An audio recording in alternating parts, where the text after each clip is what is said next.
Good and fair evening, my friends. Welcome back to the tavern. It's another beautiful night. I hope that you're all doing well. The holidays have me so far off.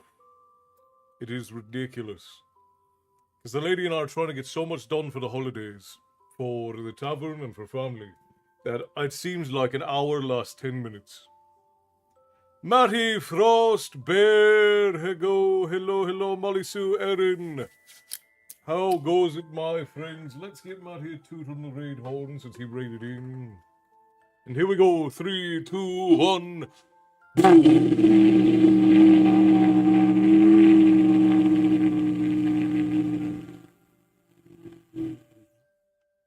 Hello, everyone. I hope you're all doing well. I hope the winter, or in our Aussie friends' cases, the summer is treating you kindly. We are, of course, back tonight with Raymond E. Feist's A Darkness at Sethanon. We're gonna probably waffle for about 10-15 minutes. Let everybody have a chance to get in. And then we will we'll run ads on Twitch just before that, so you guys get a full hour. He left Milu behind? Of course he did. It seems like he's always leaving Milu behind.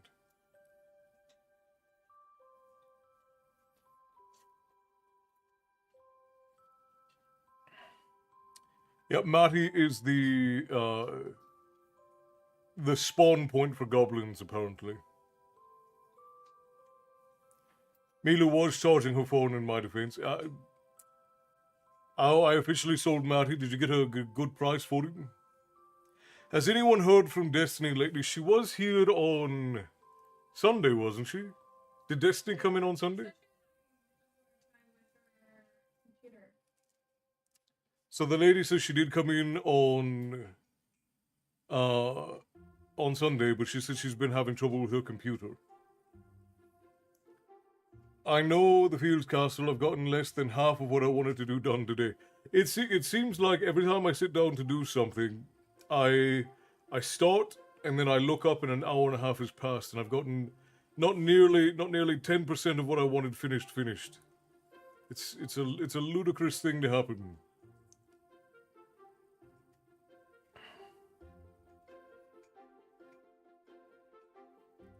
We made $1 million. Castle, you impregnated me with Valhalla calling enough that the goblin infestation got worse. But I can take no responsibility. I take no responsibility. I cannot be held liable for any unknown pregnancies that happen as a result of listening to Valhalla calling in the tavern.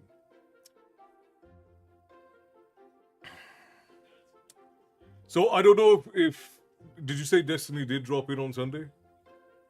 Lovey? I see. So the lady says that she had said that her computer was having problems.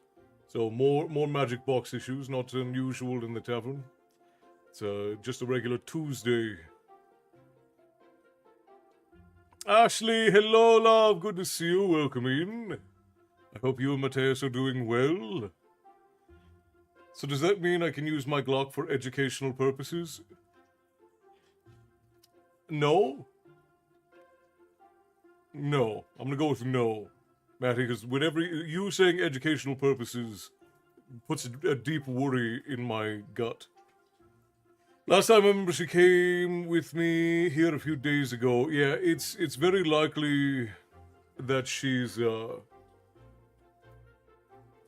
just having computer issues. She did post pictures of her boys, I think, either today or yesterday. So she's alive, at the very least. Yeah. So, I see Bear just said she posted some lovely photos on the Book of Faces a little while ago, and only assume she's busy with family. Yeah, the holidays get that way. It's to be expected. It is to be expected. She broke her charger. That does sound like something Destiny would do. I mean for the goblins. Oh, I see. Still no. Yes, we're doing well. High wind warnings. Here, might lose connection. How are you in the van? We're doing wonderfully. The lady and I, as I said, we've had our noses to the grindstone, just getting things done, trying to get everything sorted for the month, and it's been a hell of a go. It's come to the point where we've decided that I there's just a lot of work to be done.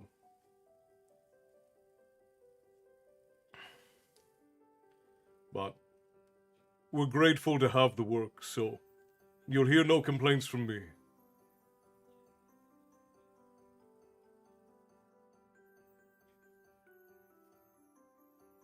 Well, I had to start my story for the writing challenge over for the third time, possibly the fourth. Did you lose what you had written, or did you just decide on a different direction?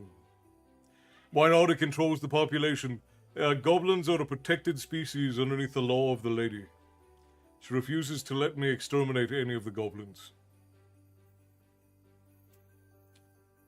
It was in the 30s all day today, and I fought my new co-workers today. You are feisty, Aaron. You gotta be careful. No, it sounded too clunky, and wasn't flowing well at all.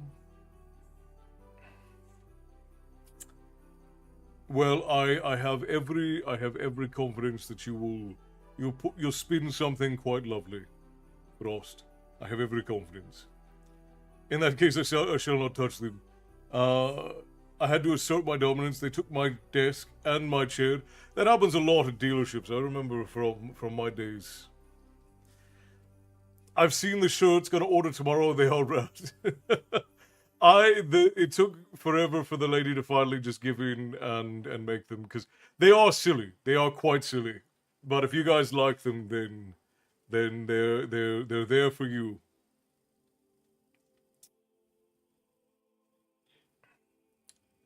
It is creeping up very quickly on Christmas. Are you guys all ready? I'm gonna buy mine tomorrow. I'm glad you guys like them. Oh, my car is getting fixed. All good things then. You're gonna have your car back. You'll have a Viking raspberry shirt. I'm here, but my eyes hurt. Not going to be reading or typing. That's quite all right, Teresa. Just hang out. Enjoy the stories while you're here. That's perfectly acceptable. Jessica, hello. Good to see you. Welcome in. Not at all. I don't have a single gift. To be fair, the lady and I, we did very minimal shopping this year. We got Everett something, and then we both went behind each other's back and got each other something, which we weren't supposed to do, but we did it anyways, because we both think that we're clever. The lady got me something very nice. Just over here bragging about my wonderful lady. Not even a humble brag, I'm gonna be perfectly honest. It is a boisterous, full-chested brag.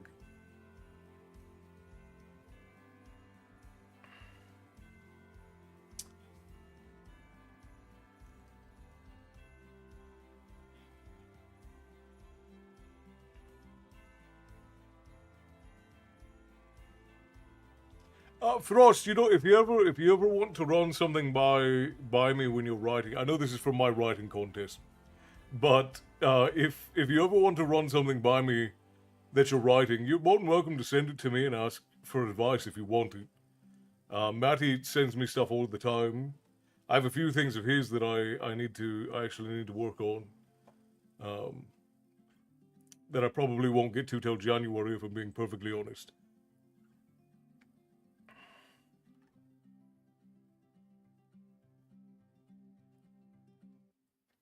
Fun fact, the short of Christmas, Xmas, comes from the Greek Christogena.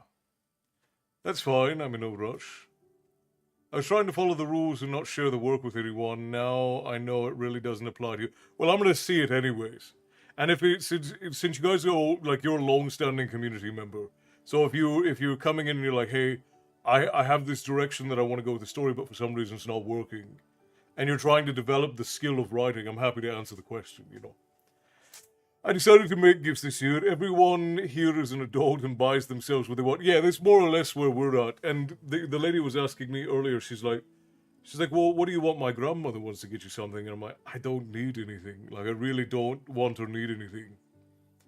Fun fact, Maddie let the goblins in. You're sassy every day, Erin. I don't think that's really any news to any of us who pay attention. Kristen, hello. Had to throw the wash in. That's quite all right. I since I was getting on late, I figured I'd give everybody a little bit to get in since I was taking a little bit too much time to get here.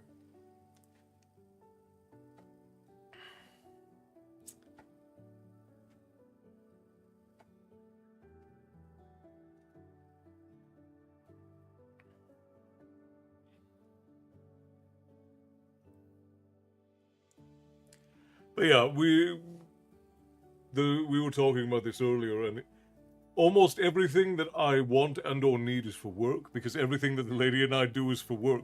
Like, we don't even, it sounds sad when I say it this way, but we don't even have hobbies, really. Like, we play video games. I haven't played them in a while because we've had so much work to do. But the lady has a couple of, like, her cozy games that she plays to wind down at night when she's done, if there's time. And then the only real thing that we do other than that is we'll watch a show or something or a movie together before bed. But everything else, it's all work. Bear, of course, got me a very nice gift of for my beard, which was lovely, and I deeply appreciated. But if people ask me if I want or need anything, the answer is genuinely no most times, because there's nothing that I really want or need. Yes, it's been a while since you guys have played Borderlands, but yes. On occasion, the lady will also play games with the community members, but it's been a while. My co-worker and I said the same. We've gotten to the point where we don't really need anything. Yeah, and I feel like, the 90s to the mid-2000s was such like a buying frenzy for everybody that most of us are just like, we have so much stuff. And we've watched our parents and our parents' parents just throw so many things away because it's just things that you don't really need anymore, because it's gotten old and you just don't need it. Jaeger's meat, Tyson, hello my friend. Yeah, you guys could always use some of Jaeger's meat. Jaeger's meat is top quality. You always need my wild game, yes. I did. I was running low on beard care things, and beard care things are pricey. And I'm, generally speaking, if it's something that I need but I don't really need, I'll just forego it. Because I'm just a twat like that. Probably for the best, Matty, because I don't know. I'm working on transferring all of the data from Gilded over to Discord, but who's to say whether or not I'll get it all done. Yeah, any which way, Matty, you can send it. However, if anybody has sent me friend requests on anything, I never check my friend requests. Ever since the things that I do started popping off some years ago, I started getting hundreds and hundreds of friend requests, so I just don't check them. It's something I've put out of my mind ages ago. So if you've waited for me to accept you as a friend on something, I'm not ignoring you. I'm ignoring everyone. So please don't take it personally.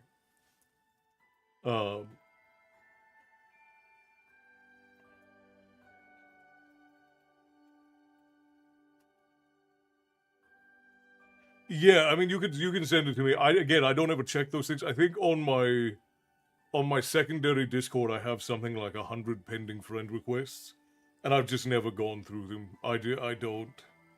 I may or may not have ordered a beard kit from Matthew for Christmas. He's listening, so. Then I shouldn't have said that out loud. I should have. Okay, I was. I should. I did. I should have read it in my head before I read it out loud. Oops. I mean, I'm joking. I did. That was not. Nobody said that. Nobody said what I just read. I was just imagining things. Yeah, I mean, if you want to request me as a friend on Discord, you're welcome to, Matty. I'll try to remember to accept it. Are all the men folk going to have fancy beards this season? That's the idea. He already knew I did anyways. Oh, okay. So I didn't spoil anything. Good. I don't mind spoilers, but I certainly don't. I try not to give them out without warning. What wisdom will you have for everybody? Who knows? I would never claim to be wise. Tonight we are reading Raymond E. Feist's A Darkness at Sethanon. And I think we should probably get started. I've given everybody enough time for everyone to get in, and we'll go forward from there. It is good to have you all. I'm so glad that you could join us this fine evening. What words of silliness would you have instead? We are more likely to have words of silliness rather than words of wisdom. Jazz, hello, love. It's good to see you. The words of wisdom that I would give for the holiday season is that I can guarantee that what your families need more than anything else is more time with each other. Quality time is in such short supply these days that if you can spend quality time with your family, go and do that instead. I guarantee that your family could definitely do with some more quality time. We tend not to spend enough time with the ones we love until it's far too late. I'm very fortunate that I live close to my siblings, who are the family I'm closest with. My brother in particular is probably one of if not my best friend in the world. And then of course I have the lady here with me who is most certainly my best friend, and that we spend almost all of our time together. As a matter of fact, her and the boy will be going up to her grandparents this coming week. It'll be the first time in 5 years that we've spent more than a day apart. The first time in 5 years we've spent more than a day apart.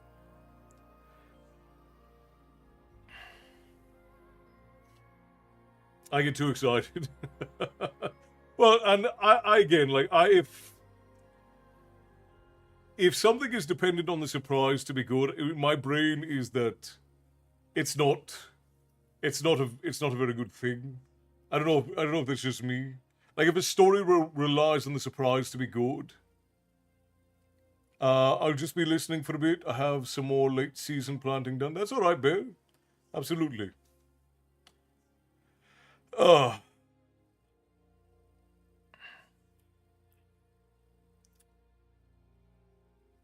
But yeah, spend time with your loved ones. You have no idea how much longer you're gonna get to have them. I'm like, guess what? And the lady actually I gave her Christmas present as soon as it came in, because I got her a controller that would hook up to her computer. Because the one that she had was my old one, and it was all beat up and not working very well because I've had it for almost 10 years. So I just got her a nice durable one that would last her for a while, and I gave it to her as soon as it came in. I didn't even wait. And then she and the boy got me something for the gym, so that I don't hurt myself, and so that I have everything I need when I go and I work out. And she gave it to me today. So, but yeah, generally speaking, we prefer practical gifts, anyways. Like, we don't do a whole lot of vanity gifts in our house. If gifts are being given at all, they're being given for a reason.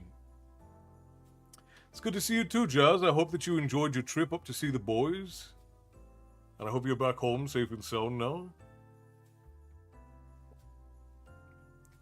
So for any of you who don't know, Mama Jazz over on Twitch, I've known for some years. Her youngest son, who's a lovely boy, worked for me and my brother for many years, back when we did events, and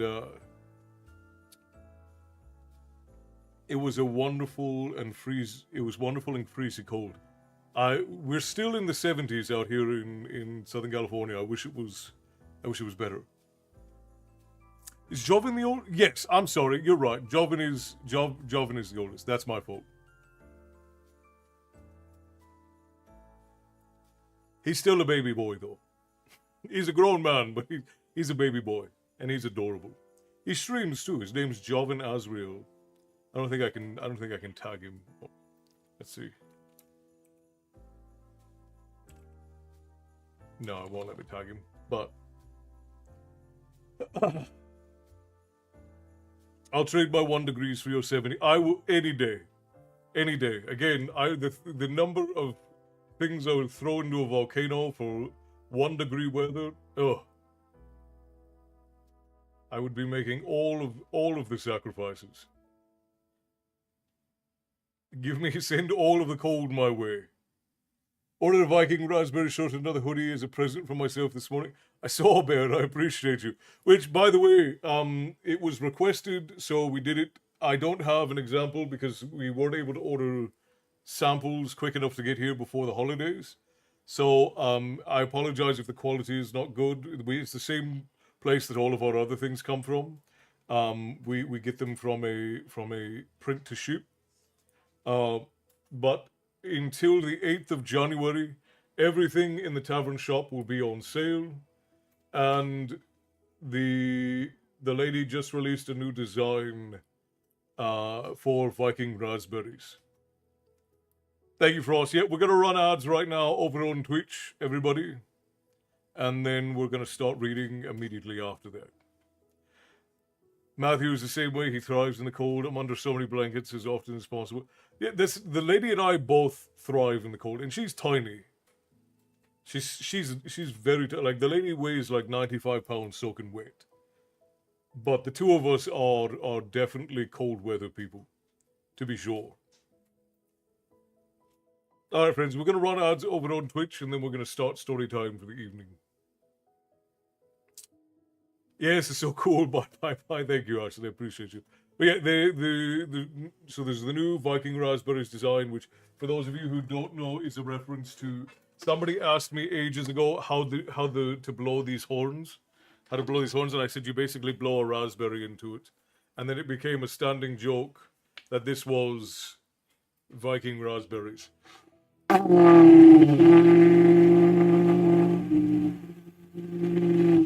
Because if I take it away from my lips, all I'm doing is... Which is a raspberry. It's such a silly niche joke. Bless you, my darling. I still want raspberries, the fruit. Alright, we're going to run ads on Twitch. We'll be back in just a minute, my friends.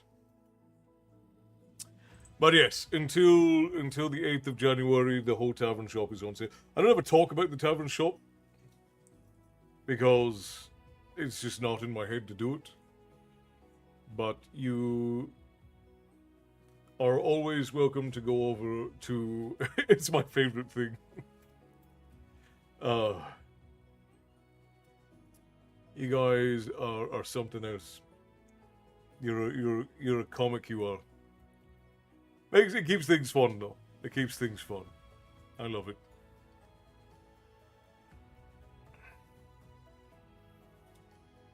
And actually, the lady stayed up very late last night getting things ready. I said my cold mountain weather you'd wait for the next snow day. I'm a summer baby. I hate being even a little bit cold. Send it all my way.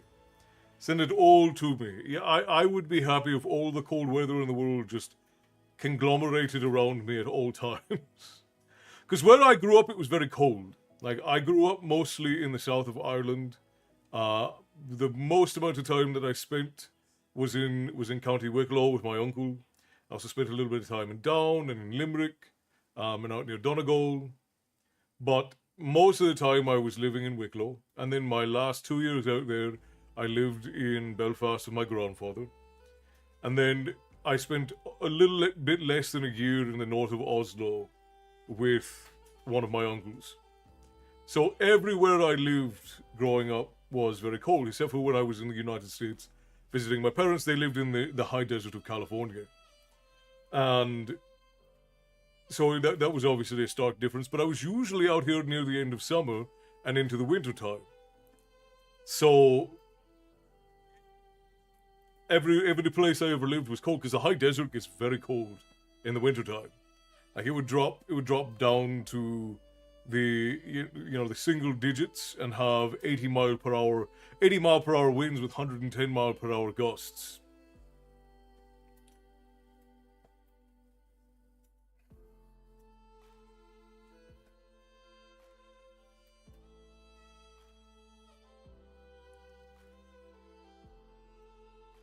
It's crazy in my area. 18 tonight, 55 tomorrow. Again, I'll take it. Because what are we? We're, I think. Let's see.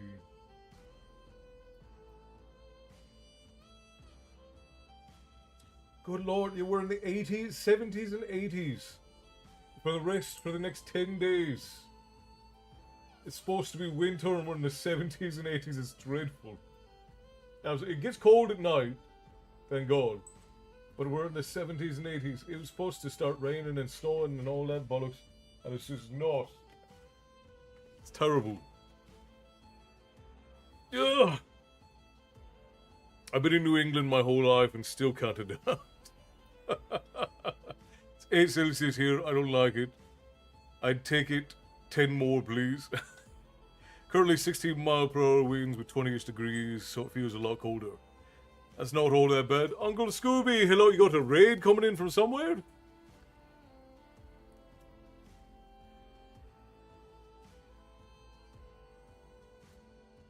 Nope, I'm not a summer child. See, again, I'll take all the colds. All the cold from wherever it comes. As harsh as you can give it to me, I'll take it.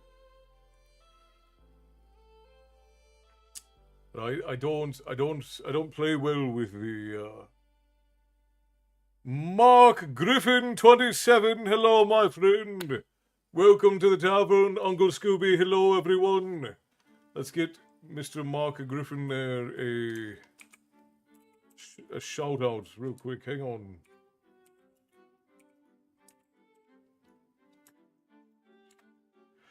And more Viking raspberries. Speaking of. Hello, hello, hello. Welcome in, friends. Let's get you some Viking raspberries. Here we go. 3, 2, 1, the red horn.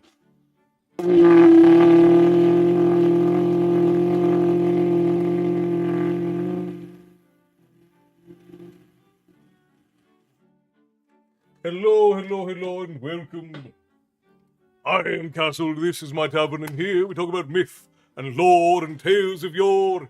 And every now and again, I read you all a bedtime story. Tonight, we are reading Raymond E. Feist's A Darkness at Sethanon. We are quite a ways in. We're on chapter 12, about halfway through. You can see there. This is a tavern at the end of the world where all things eventually come to rest. And you have found your way here because you sought a story. I think I just shouted myself. Let's hope not. And if you're so, go clean yourself up in the restroom. You don't want to scare off the rest of the patrons. Welcome, welcome, welcome. Actually, MJ, hello, welcome. Good to see you. Mr. Griffin, what were we doing tonight? I'll gladly give it to anyone who wants it. I'm next to mountains and a ski resort, so we can get buried in the snow. Oh, that sounds lovely. Sounds absolutely lovely. All the raspberries tonight, yes indeed. Yeah, grab a chair, settle in, welcome, welcome. And again, I'm Castle, the proprietor of this fine establishment, and it is run with my lady. If you see anybody who has a green sword next to their name, those are the barkeeps. They're more than happy to answer any questions you may have. If you have them while my head is down. We were playing a medley of games, trying new games and some old super dope stuff. Very good. Absolutely a pleasure. Welcome in. I'm feeling wonderful. We're having a great night. We're literally just starting, quite late, but just starting. I thought I would bring some friends since you happen to be starting as we were wrapping up. Excellent. I appreciate you. It's currently 33 out and the wind chill of 27 with a nasty storm blowing in at midnight just when we're supposed to be at work. That is rough, but again, I would still take the cold. I would take it all. Uh, any specific games that you guys were playing tonight that you enjoyed? Do you prefer Mark or Mr. Griffin? Mr. Griffin gives remnants of Family Guy, but do you prefer Mark?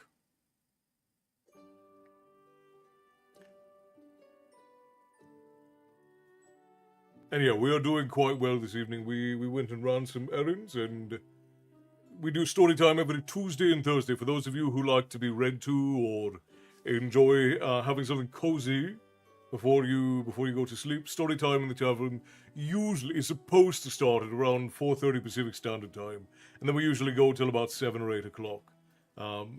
Holidays have had me thrown off for a loop.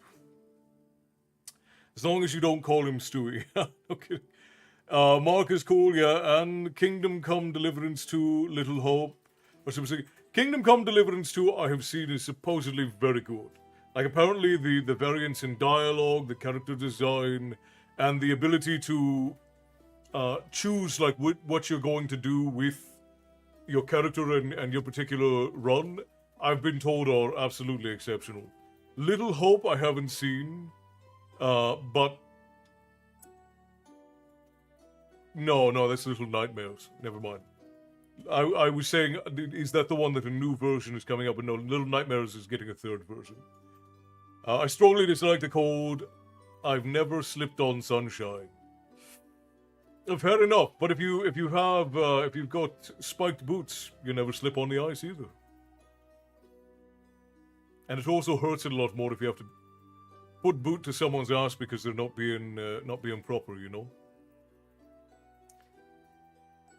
But also, welcome in everyone. Seb, actually MJ, Mark, it's good to have you all. Mark, if you need to run, if you are tired after your stretch of gaming, please go and get whatever you need to have done.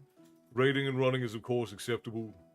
And for anyone who stands to stay here in the tavern with us for a little bit, we are going to begin reading at present.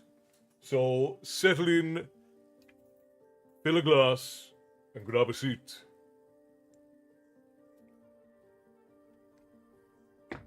Now I'll do a quick recap for everybody who is new here.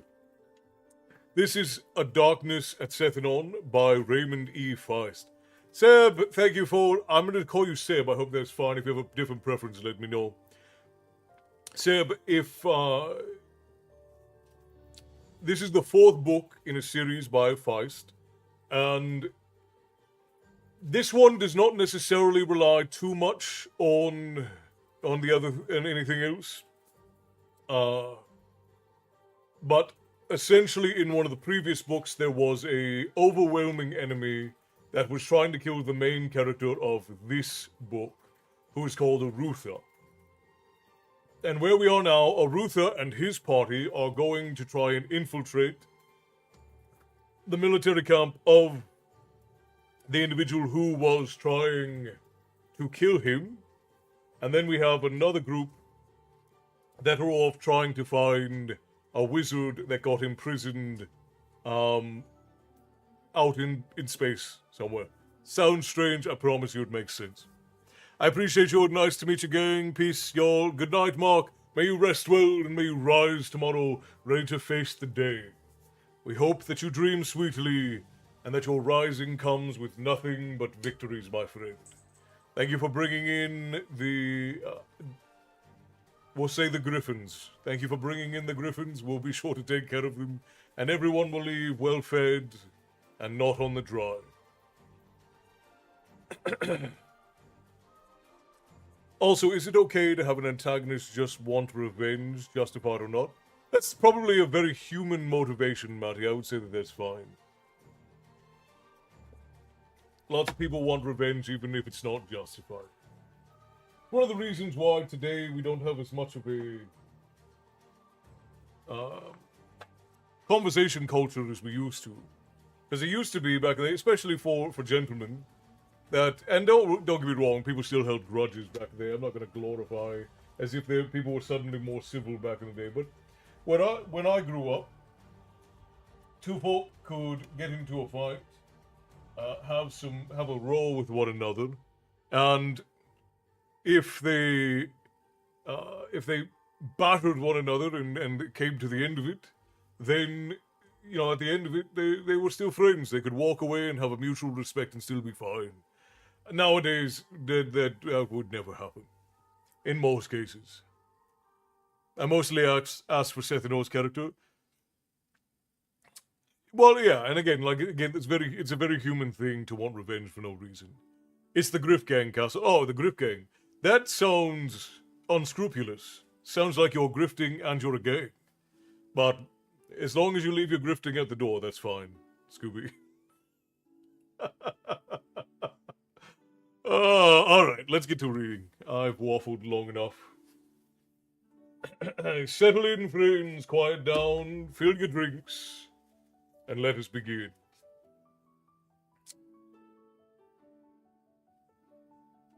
Punch on, then sit and have a beer or two. Precisely that. Alright. Chapter 12 of A Darkness at Sethanon by Raymond E. Feist. Messengers. Arutha watched the horizon. Companies of horsemen galloped towards the gate, while behind them the sky was thick with dust. Mermandamus's army was marching to Armengar. The last of those coming from the kraals and steedings were reaching the gates, with herds of cattle and sheep, wagons loaded with crops, all lumbering into the city. With the decline in population over the years, there was ample housing for everyone, even space for livestock. For 3 days, Guy, Amos, and Armand de Sivny and the other commandos had been leading skirmish parties to slow the advancing columns, while those called to Armengar reached the city. Arutha and the others had ridden out with them from time to time, lending aid when possible. At Arutha's side, Baru and Rode watched as the last company of horsemen to quit the field before Mermandamus's host came thundering out of the dust. Baru said, "The Protector." "One eye's cut it close this time," said Rode. Behind the dashing horsemen, goblins on foot and Moradale cavalry followed closely. The Dark Elves quickly left their goblin allies behind as they chased Guy's company. But just as they overtook the last rider, archers from another company wheeled and began shooting over Guy's men, raining arrows down upon the Moradale. Moradale are Dark Elves for the new folk.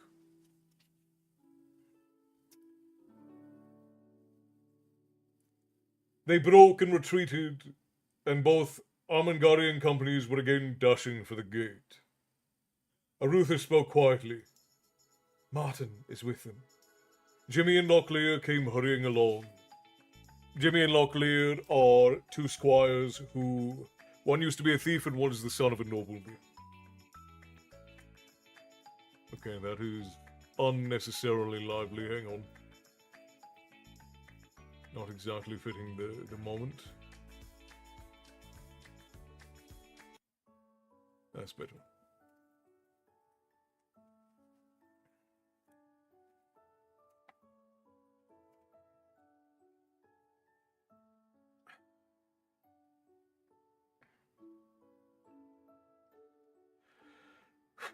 The former sea captain said, "This evening's saying that if anyone's going to make a run to Yavon, they have to leave tonight.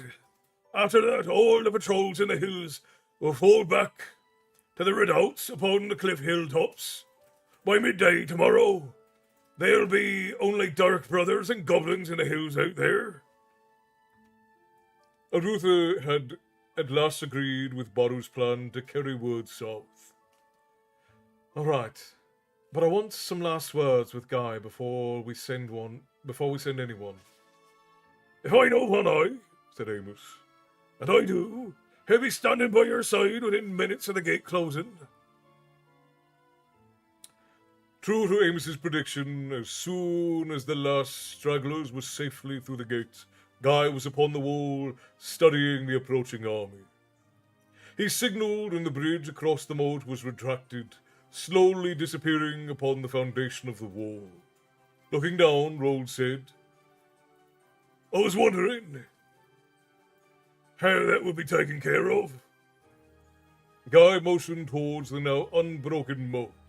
A drawbridge can be lowered from the outside. This one has a winch below the gatehouse, which can only operate from there. Oh, that was Guy, I'm sorry. He said to Arutha, "We've miscalculated. I thought we'd face only 25,000, or perhaps 30. How many do you judge?" asked Arutha. Martin and Brianna came up the stairs, as Guy said. "Closer to 50. Arutha looked at his brother, as Martin said, "Yes, I've never seen so many goblins in Mortadale, Arutha. They're coming down the slopes and out of the woods like a flood, and that's not all. Mountain trolls, entire companies, and giants." Locklear's eyes widened. "Giants?" He threw Jimmy a black look as the older boy elbowed him quiet. "And how many?" asked Amos. Guy said, "It appears several hundred. They stand a good 4 or 5 feet above the others. In any event, if they are scattered about in equal numbers, several thousand have come to Mermandamus's banner. Even now, the bulk of his army are still encamped north of the Vale of Isbandia. At least a week away. This coming towards us is only the first element. But tonight, 10,000 will camp opposite our walls. Within 10 days, there will be 5 times as many." What is going on with the music?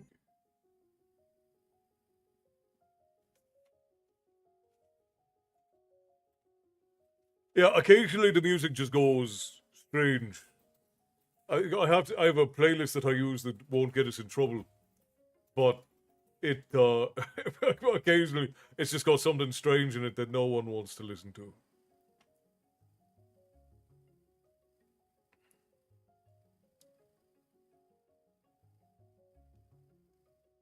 Just a moment, friends.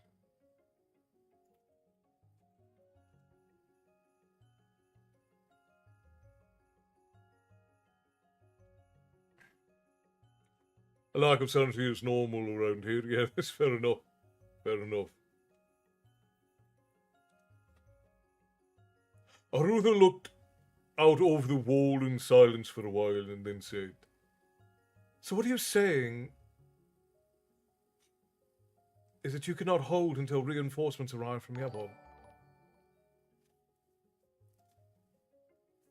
Uncle Scooby, thank you for the resub, my friends. I appreciate you for that. 3 whole months. Godfather, what's going on? Hello, hello. Mel, hello. Welcome in. That's all right. You're not terribly late. We just started a little bit ago. I was on quite late today. Godfather, welcome in. So very glad you could join us. I don't know if you came in with the folk from the Griffin gang or the Griff gang, but I'm glad that you're here. Grab a seat. Thank you for the follow. You've marked us on your map.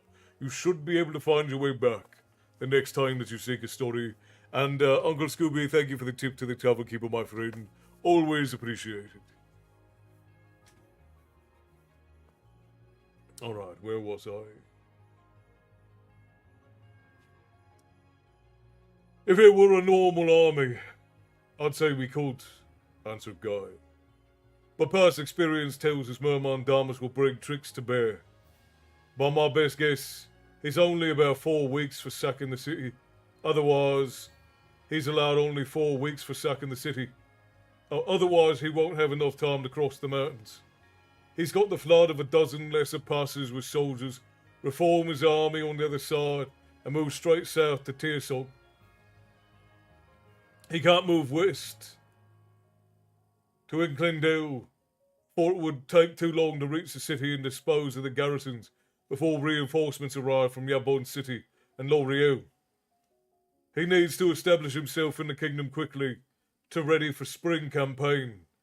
If he tarries here even more than a week beyond that schedule, he risks the possibility of being caught in the mountains with early snows. Time is his biggest enemy now. Martin said, The dwarves! Arutha and Guy looked at the Duke of Crydy. Martin said, Dolgan and Hawthorne moot at Stone Mountain with their king. There must be 3,000 dwarves there, Guy said. 2,000 dwarven warriors can tip the balance until Vandross's heavy foot can cross the mountains from Yebon. Even if we can only hold up Mermandamus for an additional 2 weeks, I think his campaigns will have to be aborted. Otherwise, it's likely he'll have an army stuck in Yabon Hills in winter. Baru looked from Arutha to Guy. We'll leave an hour after nightfall, Martin said. I'm going with you, Baru. And we'll travel the Stone Mountains. Dolgan knows me. With a wry grin, he added. I've no doubt he'd loathe to miss this fight. Then I'll go to Yabon. You can reach the Stone Mountains in 2 weeks, asked Guy. It will be difficult, but possible, answered the Hordati. A small band moving quickly. Yes, it's possible. No one needed to add. Barely. All knew it meant better than 30 miles a day. Rold said, I'd like to try as well, just in case. He didn't say what, but everyone knew it was against the possibility that either Martin or Baru did not survive. Arutha had agreed to Martin's going with Baru, for the Duke of Crydy was only slightly less gifted travelling through the hills than the Hordati. But the prince didn't know about Rold. He was about to say no, and Nori said, I'd better go as well. Vandross and his commanders know me, and should the messages be lost, we'll need to do something convincing. Remember, everyone thinks you're dead. Arutha's expression darkened. Lori said, We all made it to Mora Lane and back, Arutha. We know what it's like to travel in the mountains. At last the prince said, I'm not sure it's a good idea, but I don't have a better one. He looked out at the approaching army. I don't know how much I believe in prophecy, but if I am the bane of darkness, then I must stay and confront my Mandamus. Jimmy and Locklear exchanged glances, but Arutha preempted any volunteering. You will stay, you two. This may not be the healthiest place in a few days, but it's a damn sight safer than scampering across the mountain ridges through Mermandamus's army at night. Guy said to Martin, I'll make sure you have some cover for a while. We'll have enough activity until dawn in the ridges, but the city to cover your escape. Our redoubts above the city still control a good portion of the hills behind Armungar. Mermandamus's cutthroats won't be behind us in strength for several days. Let us hope they'll assume everyone is heading towards the city and won't be too careful in looking at those heading in the other direction. Martin said, We'll leave on foot. Once we're free of patrols, we'll appropriate some horses. He smiled at Arutha. We'll make it. Arutha looked at his brother and nodded. Martin took Brianna by the arm and left. Arutha knew how much the woman had come to mean to Martin, and realized his brother would not want to spend his last hours in Armungar with her. Without thinking, Arutha reached out and placed a hand upon Jimmy's shoulder. Jimmy looked up at the prince and then followed his gaze to the plain before the city. They were under clouds of rolling dust as an army approached. Good Lord, the music is dreadful this evening. What is the deal? Well, I guess I did put on a holiday music thing, which is dreadful. It's absolutely awful. I did my holiday good deed for the rest of the year. I got a ham for Christmas dinner, and our family is doing something different, so I gave it to my mom's neighbor, who is a single mom before. Well, hell yeah, Tyson, it's very good. Spread the cheer around. No, I'm just coming in here, and they're on my own. Well, good, I'm glad to have you then. Welcome in. I am Castle, this is my tavern, and here we talk about myth and lore and tales of yore, and every now and again I read you all a bedtime story. You've found your way into a tavern at the end of the world, where all stories eventually come to rest. And you are here because you sought a story.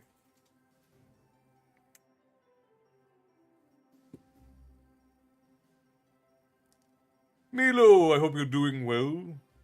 I'm much better now that I'm in bed under the covers in my heated blanket.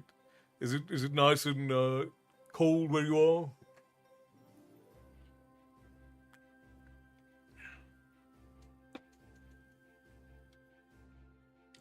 My girlfriend and I just bought some Kulina knives for our dads for Christmas because I love mine so much. Hell yeah. There's nothing better than a functional gift for Christmas. Nothing better than a functional gift. Like, when you know that somebody's going to use a gift and that they're going to enjoy it and it's going to be put well to use, those are the best gifts. Those are the ones that I enjoy the most. And the ones that I enjoy giving the most. To be certain. Herring, hello! Good to see you. Welcome in. I was just out in my busted car with no heat at negative 10 degrees Celsius. That is quite cold to be out in a car.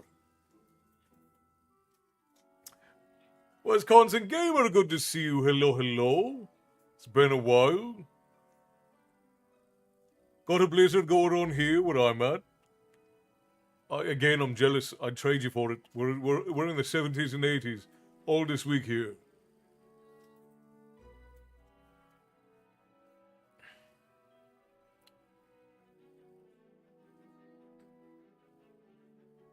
See, Bear actually has my ideal weather right now. He's in a cloudy 65 degrees Fahrenheit. Alright. Let's continue, friends. Let's see, how much more do we have? Oh, this chapter's not terribly long, actually. We might be able to do... Yeah, because we've only got 6 more pages here. First Blood is quite a long chapter, though. That one's more than 20 pages.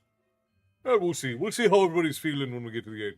Want to get at least one chapter done so that Frost doesn't miss anything, and maybe we'll just then waffle the rest of the evening, since I was on so late. We'll see. We'll see how it shapes out. 7 inches to 12 inches expected, not counting the lake effect snow. That's lovely. Had a fun couple of days. The pump and pressure tank for my well quit a couple of nights ago just got them replaced today. That is certainly not fun. Having water issues in the winter is definitely no good. It's a 48 degrees Fahrenheit and it's stormy up here in Washington. It's beautiful. We're supposed to have freezing rain overnight and up to 5 centimeters of snow tomorrow, which isn't that much, but it's scary over the ice. We had 5 fall today, but it's melting in the freezing rain. Yeah, it is scary when you get those ice sheets underneath the snow. Then it's very dangerous. You know what? I think we're gonna change our playlist here.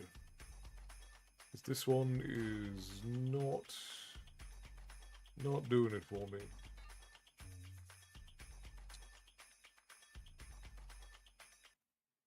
I wanted something festive, but it's just silly. Just silly. I'm gonna do this one instead.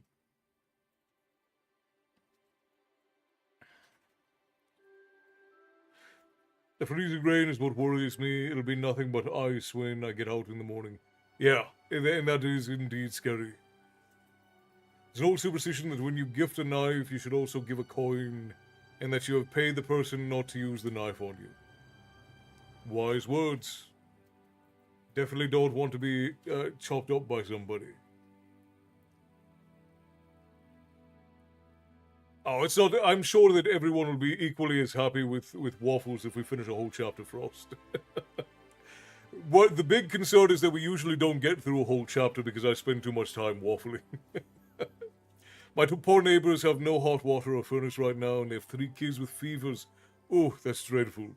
Over at my house, if they get cold, they have a space heater, and they're all hunkered down in one bed. I remember those days as a boy. I remember those days.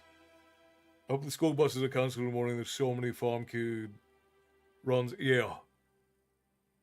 Magic words are spoken. Chelsea, thank you for the follow over on TikTok. Welcome into the tavern, my friend. Grab your seat, settle in. We've got story time going. Okay, where was I? Martin held Brianna closely. They had retired to her quarters for the afternoon. She had left word with her second in command that she was to be disturbed only in case of grave need. Their lovemaking had been frenzied at first, then gentle. At last, they simply held each other, waiting for the moments to slip by. Martin at last spoke. I must go soon, and the others will be gathered at the tunnel door into the hills. Martin, she whispered. What?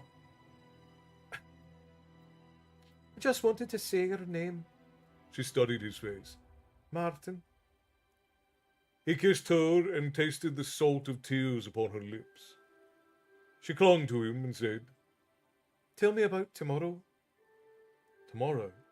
Martin felt a sudden unexpected confusion. He had laboured to honour her request in not speaking of the future. His elven-tempered nature offered patience, but his feelings for her demanded commitment. He had put aside the conflict that resulted from his contradiction and had lived for the present. He softly said, You said we must not think about tomorrow. She shook her head. I know, but now I want to know. She closed her eyes and spoke softly. I told you once I was a commander, privy to knowledge most of the city are ignorant of. What I know is that we are most likely will not hold this city, and we must flee into the hills. She was silent for a moment, and then said, Understand, Martin. We know nothing save Amangar. Possibility of living elsewhere occurred to any here until the Protector came to us. Now I have faint hope. Tell me about tomorrow, and the day after, and the day after. Tell me of all the tomorrows, and tell me how it will be. He nestled down into the covers, gently cradling her head upon his chest, feeling a hot flush of love and urgency rise up within him. I will get through the mountains, Bree. There is no one who can stop me. I will bring Dolan and his king. That old dwarf would take it personally if he weren't invited to this battle. We'll hold Myrmandamus at bay, and ruin his campaign for a second year. His army will desert, and will hunt him down like the ragged animal he is, and destroy him. Vandross will send his army from Yabon to bolster yours, and you'll be safe. You'll have time for your children to be children. And what of us? Ignoring the tears that coursed down his cheeks, he said, You'll leave Armengar and come to Crady. You'll live there with me and we'll be happy. She cried. I want to believe. He gently pushed her away and lifted her chin, kissing her, and said, Believe, Bree. His voice was hoarse with emotion. Never in his life had he thought he could feel such bittersweet happiness. For to discover that his love was returned was a joy shrouded by the shadow of the coming madness and destruction. She studied his face, then closed her eyes. I want to remember you this way. Go, Martin. Don't say anything. Quickly he rose and dressed. He silently wiped away the tears turning his feelings inward in the elven fashion, as he prepared to face the perils of the trail. With a long last look at her, he quit her bedchambers. Then he heard the door close, and she turned her face into the covers, and continued to cry softly. The patrol moved toward a canyon. Just a moment, friends.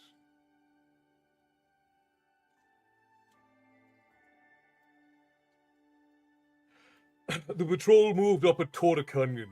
It had ridden out as if making a final sweep of the area before retreating behind the upper redoubts that protected the cliffs above the city. Martin and his three companions crouched down in the shelter of a large rock formation, waiting. They had left the city by secret passage from the keep that cut through the mountain behind Armangar. Reaching the position along the patrol's route, they hid in a narrow draw a short distance from the canyon. Plutarch lay silently, Baru's hand upon his head. The Hadati had discovered the source of Armangarian indifference to his possession of the door. It was the first time a beast hound had survived its master in memory of those of Armangar, and as the dog seemed to accept Baru as his master, no one objected. Martin whispered, "Wait." Long moments dragged by, then soft footfalls coming out of the darkness could be heard. A squad of goblins hurried by, moving with no light and little noise, as they shadowed the route of the patrol. Martin waited until they vanished down the ravine, then signaled.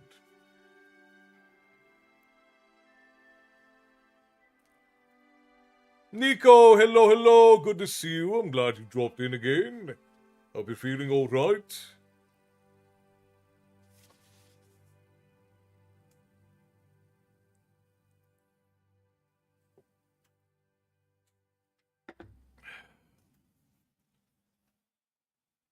At once, Baru and Bluetalk were up, running across the draw.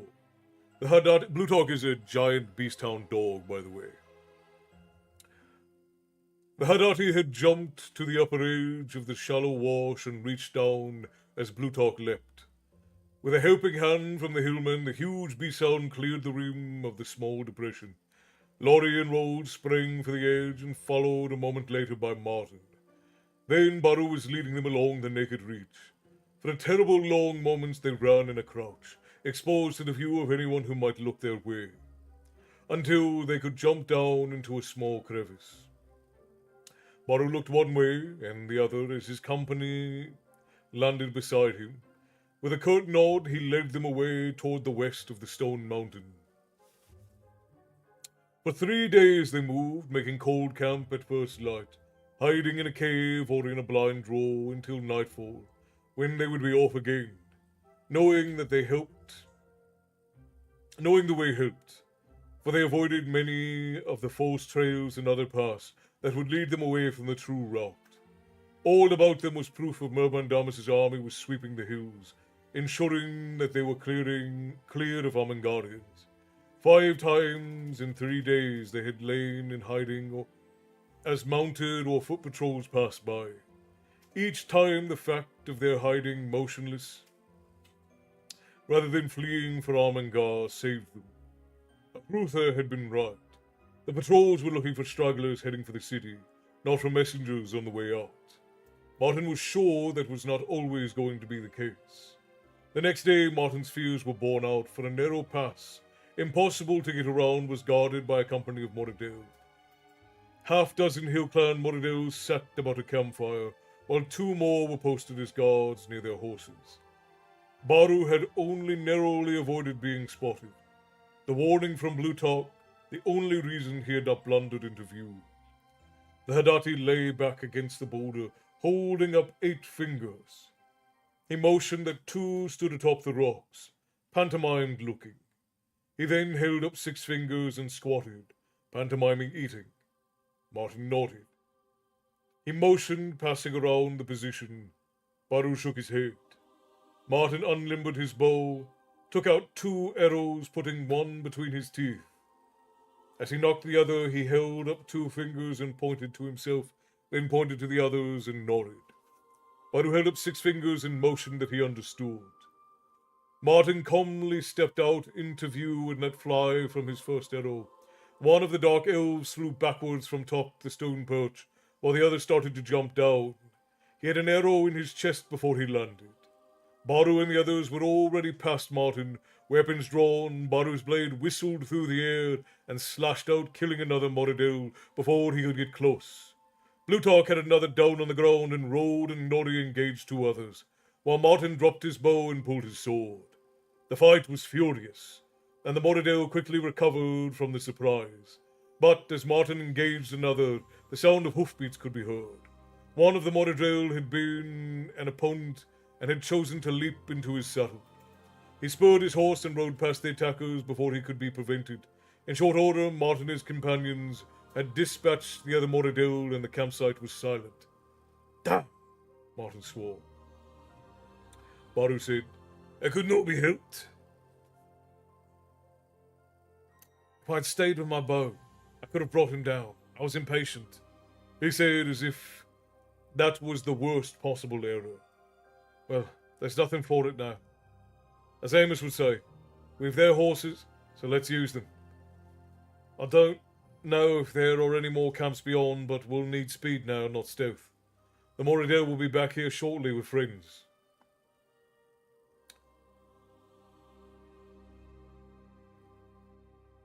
"His sort of friends," Laurie added as he mounted. Rod and Baru were also quickly up, and Martin cut the cinches that remained on the 3 horses. "They can have the horses, but they'll have to ride them bareback." The others said nothing, but his petty act of vandalism indicated most clearly how angry Martin was with himself over the Moradel's escape. The Duke of Crydes signed, and Baru ordered Blutarch out ahead. The dog ran down the trail, and the riders followed quickly after. The giant turned his head to Martin's arrow stuck between his shoulders. The giant turned his head as Martin's arrow stuck between his shoulders. The 10-foot-tall creature staggered back as another arrow took him in the neck. His 2 companions lumbered towards Martin as he fired a 3rd arrow into the stricken giant as he collapsed. That was a very strange thing because it went from talking about not to they encountered a giant, so I was not ready for the shift up there.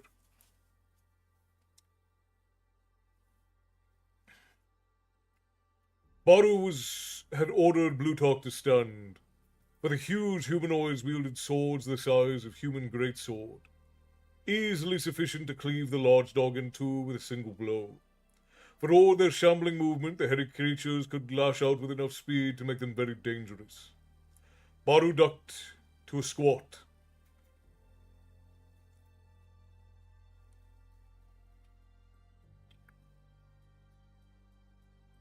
As the sword passed over his head, he lashed out with his sword as he lapsed past the towering opponent.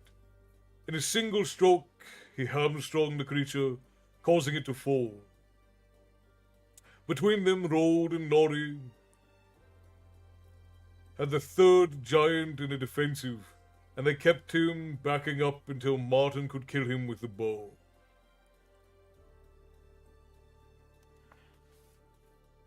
When all 3 lay dead, Laurie and Rod fetched the horses, and Blutarch sniffed at the corpses, growling low in his throat. The giants looked roughly man-like, but averaged 10 to 12 feet tall. They bulked heavier than a human in proportion, and were all uniform with their black hair and beards. The Hadati said, "The giants are usually aloof from men. What power do you think Manamandamus holds over them?"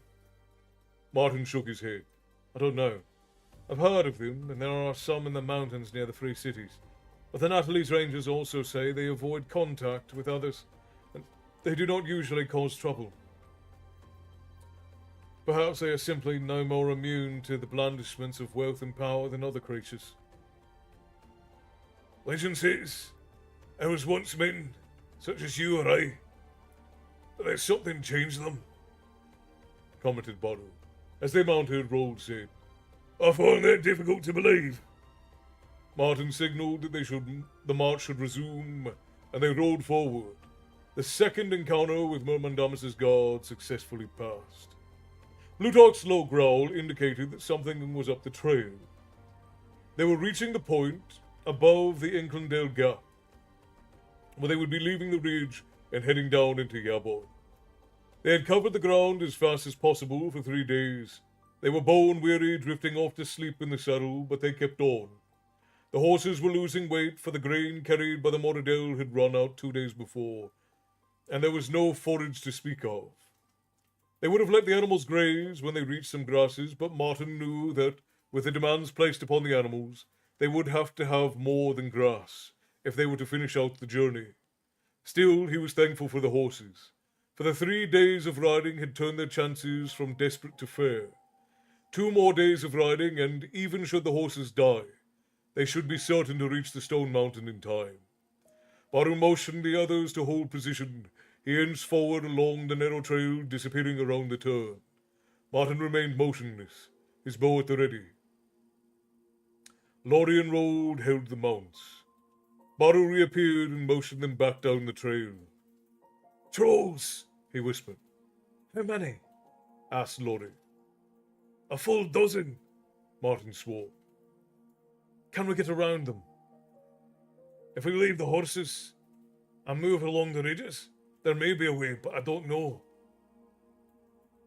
"Try surprise," asked Rold, knowing what the answer would be. "Too many," said Martin. 3-1 on a narrow trail. Mountain trolls? Even without weapons, they can bite your arm off. No, we'd better try to move around them. Get what you need from the horses and let them loose back up the trail. They stripped what gear they needed, and Lorry and Rold led the mounts away, while Baru and Martin kept a keen watch for any signs that the trolls might venture up. Suddenly, Lorry and Rold were coming back at a run. "Dark brothers," said Rold. "How close?" asked Martin. Too close to stand here and talk about it," said Rold as they began climbing the ridges along the trail. They scampered up the rocks, the dog able to keep pace. They moved towards the downslope side of the crest, keeping the ridge between themselves and the trail, hoping to bypass the trolls. They reached a point along the trail where it had suddenly doubled back. Baru looked along its length. He signaled that they should move farther down the slope and jumped back down to the trail. Suddenly they heard a distant shouting. The Moradale have reached the trolls, and most likely have our mounts," he signaled they should, and they started running down the trail. They ran until their lungs ached, but behind they could hear the sound of riders.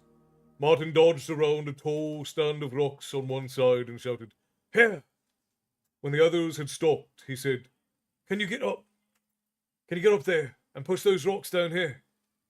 Baru leapt and clambered up the side of the trail until he crouched behind the precarious outcropping. He motioned for Lorry and Rold to join him. Riders came into view, and the first spurred his mount when he saw Martin and the dog. The other riders appeared an instant later. The Duke of Crady quietly drew a bead upon the charging lead rider. Martin let fly as the horseman runner. The narrowest part of the trail and the broad-head shaft struck the charging horse in the chest. The animal went down as if poleaxed, and the Moradale rider flew over the animal's neck to hit the ground with a back-breaking impact. The second horse struck the fallen one and threw another rider. Martin knew the rider dead with another arrow.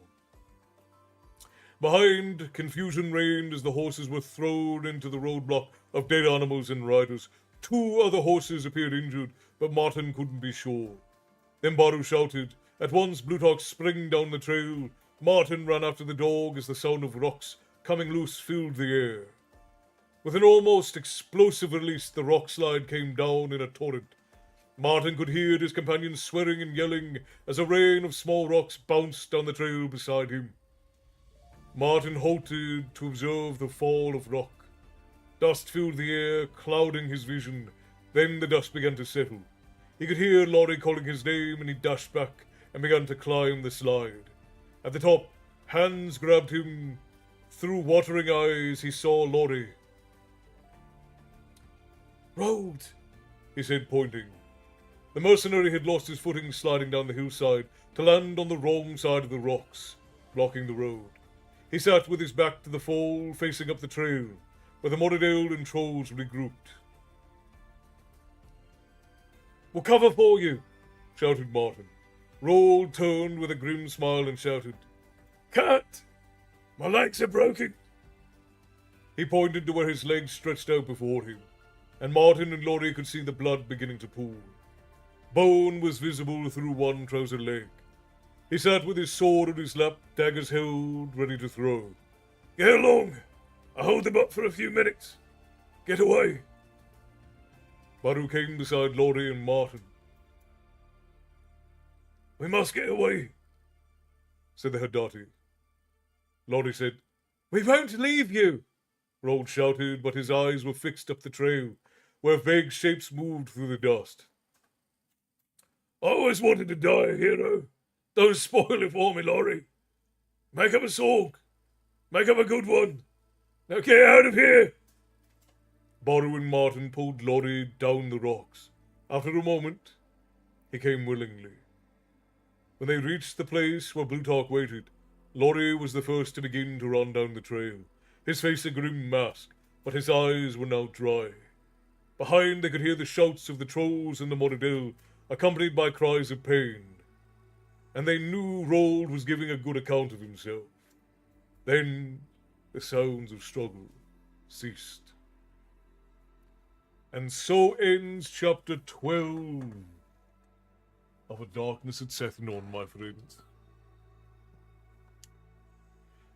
Coffee really doesn't keep me from sleeping unless it's an energy drink or something like Jolt.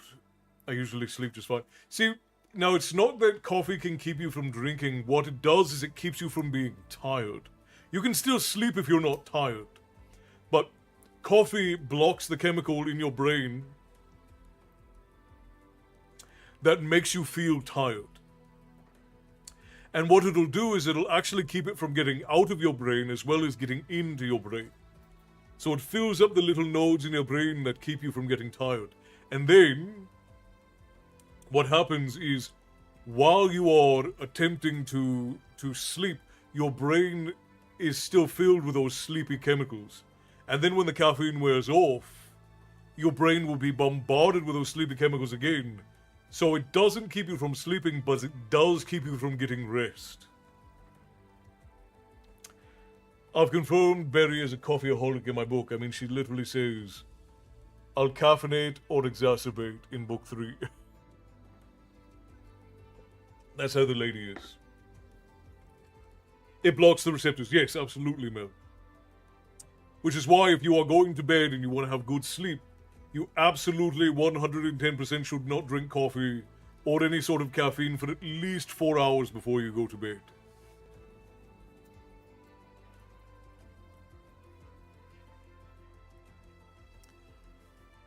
I've actually had to put restrictions on when she's allowed to drink coffee just to get her, because she's always tired.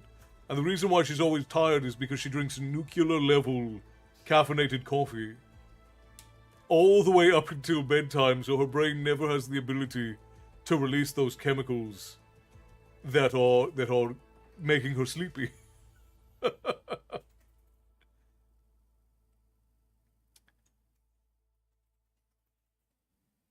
But it is actually crazy how, because caffeine is a miracle for what it does. Like if you drink it through the day, like let's say you wake up at, we'll say 8 a.m., 9 a.m., 10 a.m., whatever time you wake up, and then you drink coffee or you drink caffeine for like the 5 hours that you're awake, let's say, after that. Like let's say you start at 8 a.m. and then up until like 3 or 4, you have caffeine, right? If you stop at that point, then when it comes time to go to bed, you'll actually be very sleepy because then the caffeine will have worn off. You'll have a nice buildup of the chemical that makes you tired, but then while you're asleep, your body will also be able to release it. But you also have to avoid things like blue light, because blue light will also keep you from releasing those sleepy chemicals. So you have to be very, very careful. Your body is very resilient, your brain is very resilient, but it's not very smart without you. It requires your input. And if you're not going to be smart about the way you treat your body and brain, it'll beat the ever-living hell out of you. Oh, I know, sorry, should have added an emote for no emotions portrayed properly there. Oh, you guys were talking about giving money with the knives.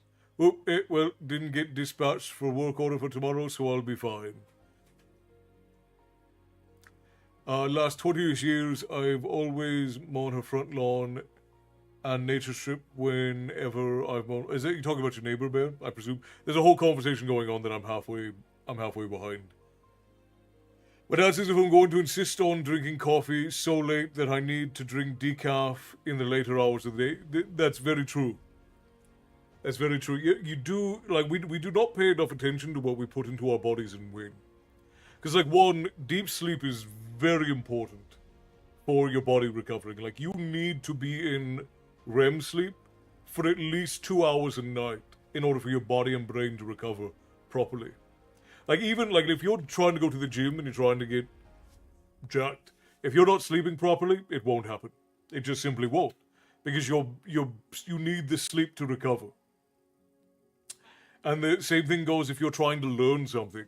If you're exhausted, then you won't be able to learn anything because your brain won't be able to recover and process what it's learned if you're not sleeping properly. Yep, ads popping up right about now. So I'm gonna let the ads run, and then we'll decide what we'll do after that point. I think we'll probably just waffle for a bit since it is so late. I don't want to keep everybody awake super late, but we'll hang out for a little bit, and then maybe we'll go raid one of our friends for funsies.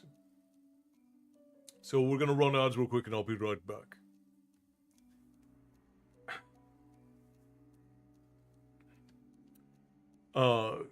But yeah, being hydrated is one magic word, waffles. One is you have to realize that everything you put into your body becomes your body, literally. Like the foods that you eat, the different fats and the different and the things that we think are bad for us are definitely not always. But like you hear the word fat, and you're like, oh well, I don't want to be fat, so I shouldn't eat fat. Fats are good for you. Like when you eat good fats, they are good for you. Like the kind of fats that you get in milk and cheese and in good beef. And in like omega-3 fatty acids, like those things are all very good for you. All right, Frost, rest well. Yeah, I think that we're not going to do any more Darkness at Sethanon tonight because I know you don't want to miss it. So we have that one chapter done. I think that's good. I think we'll waffle for a bit just so that everybody can spend a little bit more time together, and then I'll send everybody off to go and raid somebody. TikTok is actually having issues right now. Oh, we got booted off of TikTok. That explains why TikTok is having issues.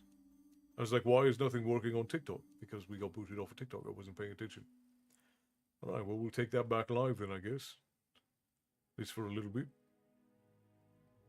I was wondering why that wasn't working. That is my fault. I apologize.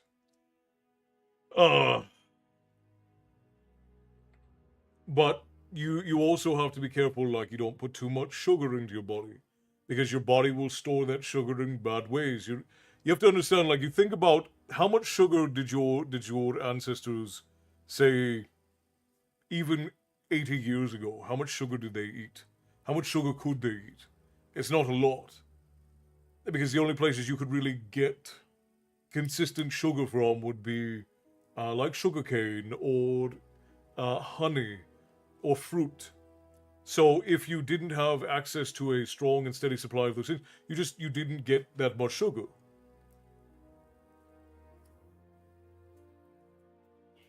But now we pump gallons and gallons of it into ourselves, and our bodies don't know what to do with it. And sugar is good for you. Sugar is very good for your brain, and for a lot of different things. But if you have anything in too much, anything in too great of volume, it's bad for you. That's true of everything. You have to make sure that you do all things in measure and in moderation. To our TikTok friends, I apologize. I wasn't paying attention and we got booted off. That is 100% my fault. I apologize. Castle, I don't know why, but I keep fixing the outline as I'm writing book 3. I'm not sure why. Is that just my editor's instincts taking over? It could be. I mean, you should never assume that you've got everything exactly how you want it until you've got it all laid out in front of you. Slingo, hello my friends, good to see you. The man, the myth, the legendary, and absolutely handsome. Oh, you flatter me. Slingo, handsome. My wife is sitting right across from me. Over here flirting, shameless. She says she forgives you. She understands. Molly, I'm glad to be back.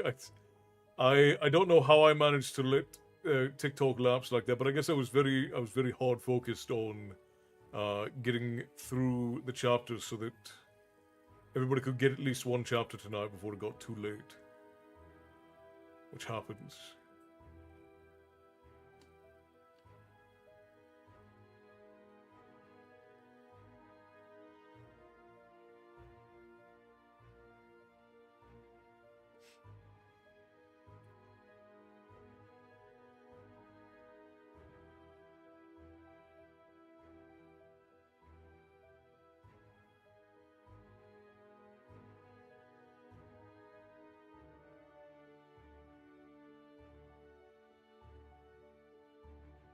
That makes it cancel you, sexy man. Calm down, Matty. Calm down. Slingo takes it to a 10 and you crank it up to a 12. How you doing, Slingo? How you been, my friend?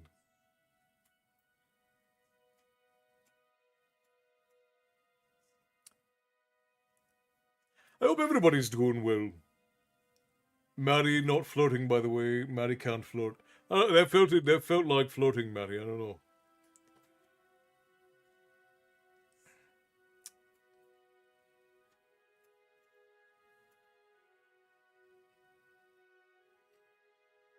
I completely forgot what we were talking about. Oh, right, taking care of yourself.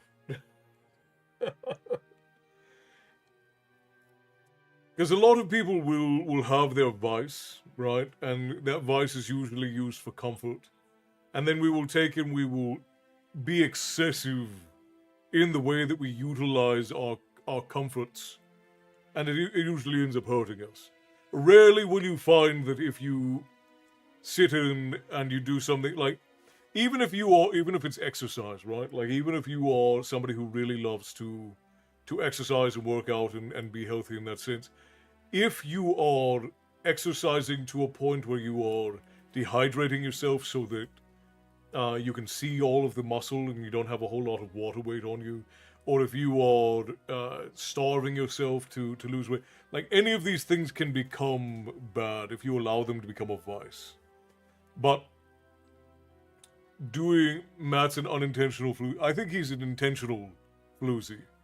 I think he's intentionally a floozy, if we're being perfectly honest. Matty, I'll be perfectly honest with you. Most people, it was actually. I just got it back up. I just got it back. They booted us off, and I didn't realize. The little notification section was hidden for me. I didn't see it pop up, but it's back up now. I decided into Twitch. I appreciate you. Stitches Horror, hello and welcome in. Thank you kindly for the follow. You've marked the tavern on your map. You should be able to find your way back again the next time that you desire a story. For right now, we're just waffling. I don't know that we will do any more reading tonight. So I should probably switch the category on Twitch for now, since we are just chatting at the moment. Don't want to mislead people.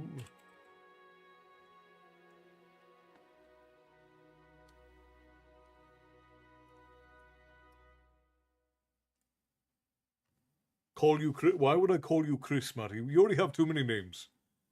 I can't start calling you Chris as well. That would just make everything very confusing.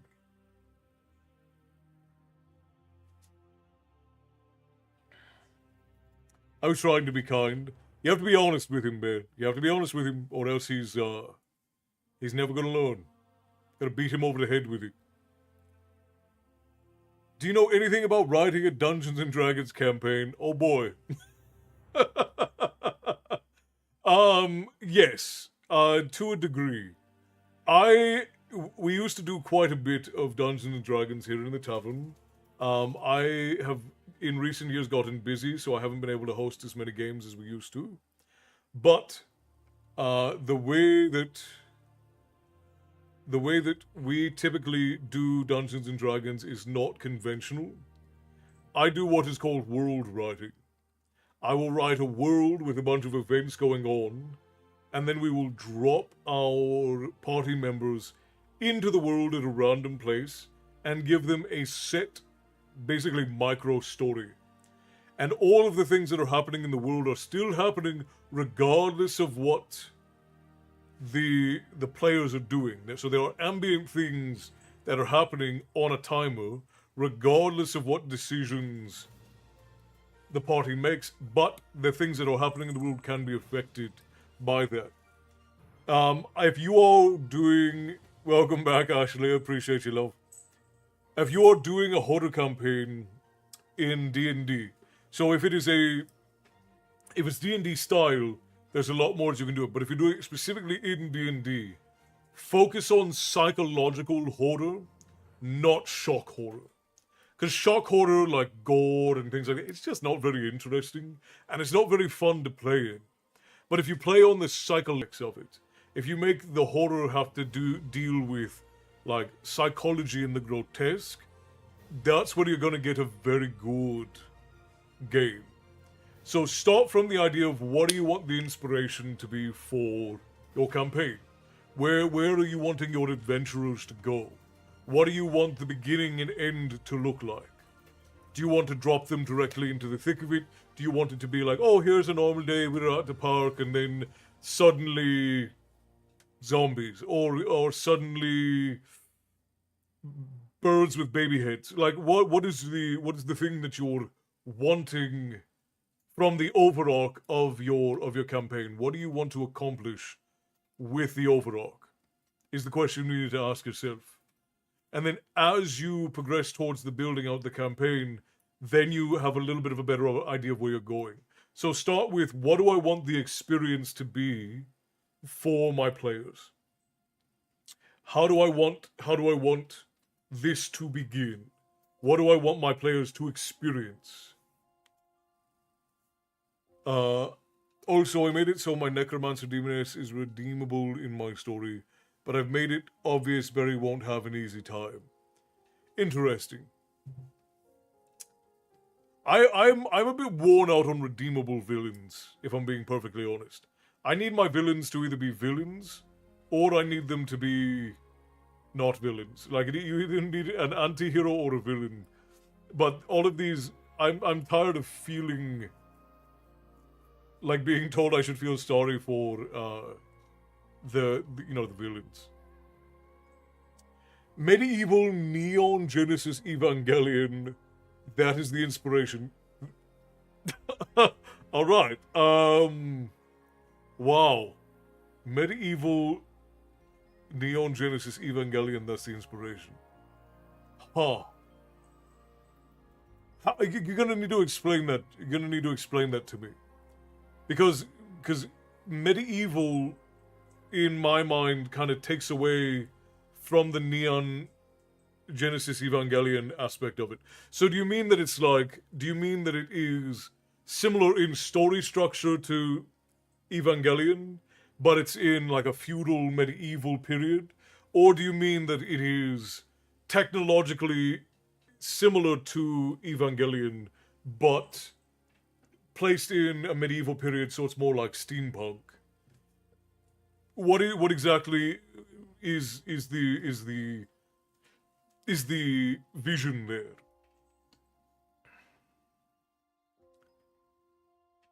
Because those two things are a bit at odds. When you take something super technologically advanced and then you put it in to an era that is not at all technologically advanced, then you end up with a conflict of structure and a conflict of genre. So what is the combination there? What do you mean by medieval Evangelion?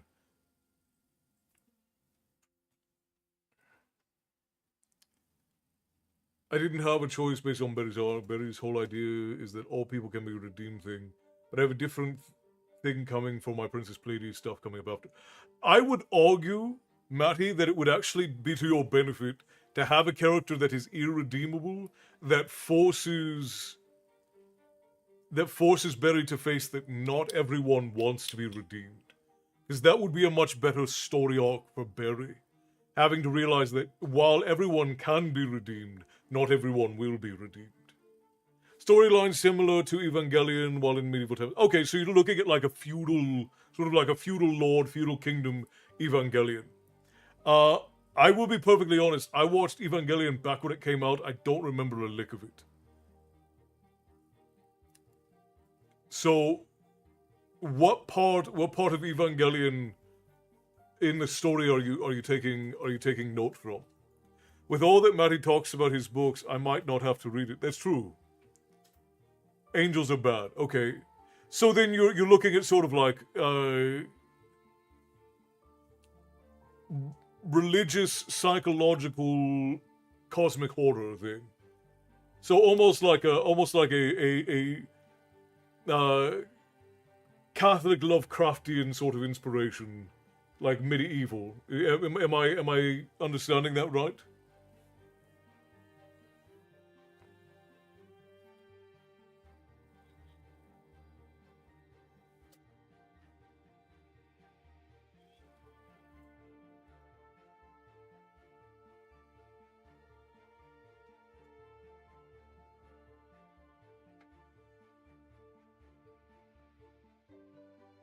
Wait, who are you saying no to? Who are you saying yes to? Are you saying no to Matty, yes to me, or yes to me and or yes to Matty and no to me?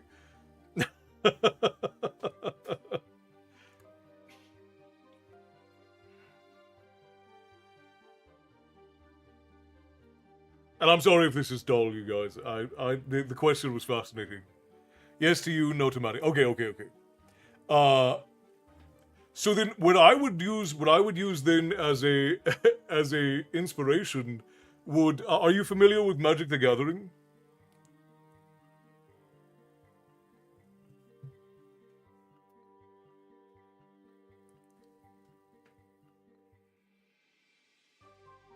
I would use Innistrad and Soren Markov's story, and like the story of when the Eldrazi invaded uh, Innistrad as inspiration.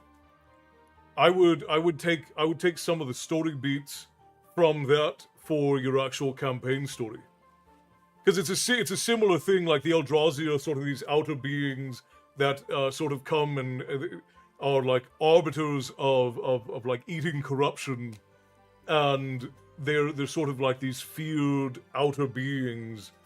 Um, and when they invade Innistrad and they get they end up getting locked inside of the vaults and whatnot. It's very similar to what you're talking about as far as the story goes. So I would actually take a lot of. I already have the beginning of the campaign written. I just need some more before I start DMing it. Okay.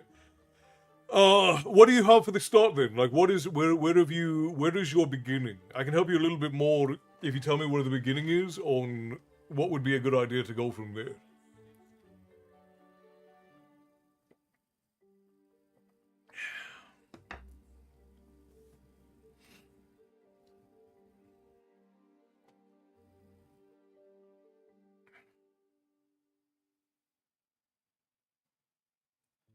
And fare thee well to Ireland, land of my native home. It breaks my heart for to see friends part, but it's then the teardrops fall. I'm on my way to America. I ever see home once more. I'm leaving behind the one I love, Paddy's green shamrock shore. Yeah, I do have one character that Barry wouldn't be able to redeem. She's the antagonist of book 2, who is a secondary antagonist in book 3. So, how are you handling the secondary antagonist aspect of it? Because if you have an antagonist that transcends books, Are you doing like a Voldemort style thing, or is it like a Sauron sort of thing where there's this ultimate evil that is going to be reached, or is it sort of episodic, where this episode this is the bad guy, this episode this is it sort of like G.I. Joe, or is it more like long term? This is what we're fighting, and this is what we're up against, sort of thing. They start in a forest sent by a village to investigate missing children whose corpses had been found in pristine condition, and then the party are teleported into the domain, Angel's specific pocket dimension, known as the Angel's Circus. Now, how much agency do you give the angels? Like, is this something like where you're like, this is an absolute evil thing, a total subversion of the idea of angelicism, or is it these are misunderstood outer beings, like sort of Lovecraftian sort of beings that are broadly misunderstood? How are you approaching that note?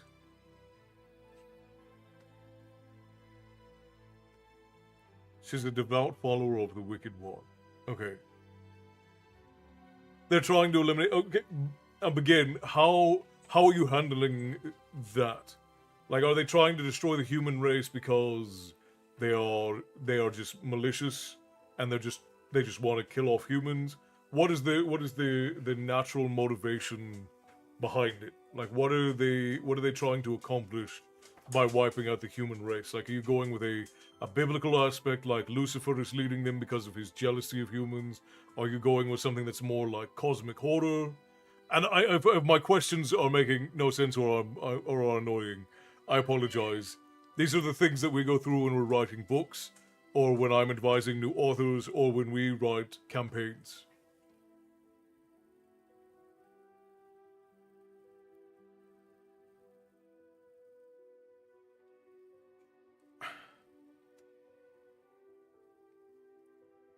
Joker, hello, my friend. We're talking D&D campaigns and stories at the moment. She got into book 3 because Barry felt she could still redeem her, and book 3's character effectively decides to enact the Wicked One's will in book 3. Okay, interesting. Tyrell Books says, I love your accent. Which country are you from? At present, I live in the United States, but I grew up in Ireland. I do not sound Irish, and I know.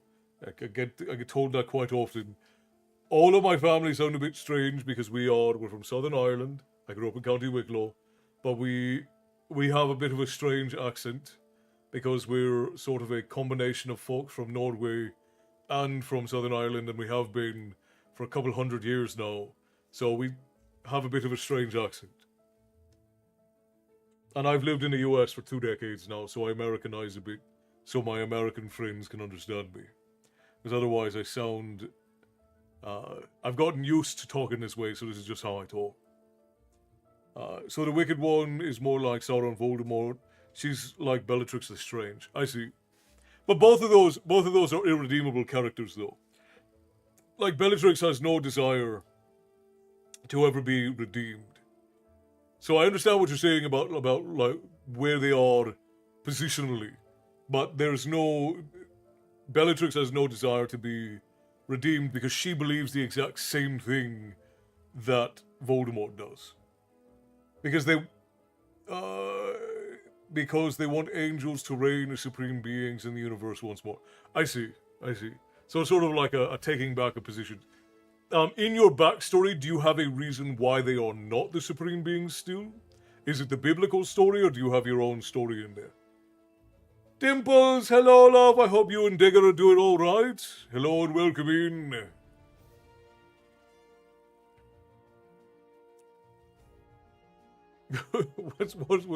Why do you have your stay awake emoji, my darling?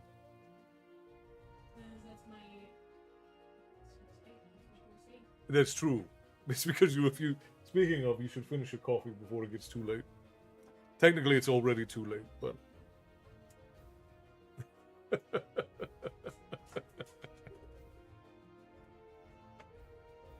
I'm going to have to read Screwtape Letters more than once, but I love the narration of the book and find the hypocrisy of Screwtape, his uncle and the other co-workers having to take accountability for their blunders hilarious, when the primary goal is shifting their clients away from those things. It is a beautiful analysis of human nature and human psychology.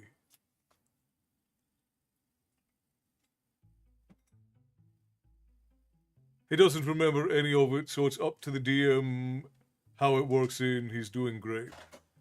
Tyler, are you a part of Stitch's horror thing? My book is coming in handy, and I'm having a good time writing it. Good. I'm glad to hear it, Joker.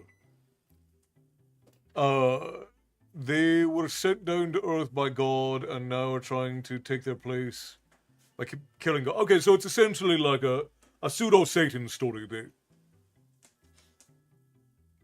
Because obviously Satan isn't trying to kill God in the Bible, but what he is trying to do is prove God wrong. Trying to say, you were wrong, these creatures that you created are not good, and I'm going to prove that they're not good by tempting them into doing not good things. Okay, so that's a good starting point for where you're trying to get to there. What I would do again is I would focus on, one, making sure that your angels are more cosmic horror than like winged cherubs. Even though winged cherubs are still horrifying, focus on your angels being more of the cosmic horror sort of thing rather than the other aspect of it, and work on the why of the party getting transported a little bit more. Because I don't know if you just summarize things basically, but work on the why of the teleportation into the angel's realm. And then make sure that the motivation for the angels feels very real and personal in the story. Because that's going to make it a lot more fun for the players. If they're having these sort of human-esque grudges coming from these cosmic beings, right? If it's this very down-to-earth and human grudge coming from this like cosmic horror, that'll make for really good horror moments throughout the story. And make sure you have an idea of where you want it to end. Like, and have a couple of them. Have a couple of different ways that you think the story could end. And don't guide towards it, but have ambient things going on in the world that could lead to those ends. Have a in-world timer of sorts. Oh, happy early birthday, Joker. Yeah, I do remember the lady had said so. The way that I write campaigns isn't like, it's... I don't think anybody in here except for my wife has been in any of my campaigns. It's been fun for me. I'm glad, Jaeger. By the way, what Jaeger is talking about, Ironside Jaeger there, is, speaking of angels, this is a book by C.S. Lewis called The Screwtape Letters. And, more or less, this is a series of letters between a fallen angel and a demon. And it's very good. It's very good. It's a very good analysis of like human psychology, the human condition. One of the best things Lewis ever wrote. Kitty, my friend, let's get a toot on the raid horn for you, coming in with your friends. Here we go. 3, 2, 1.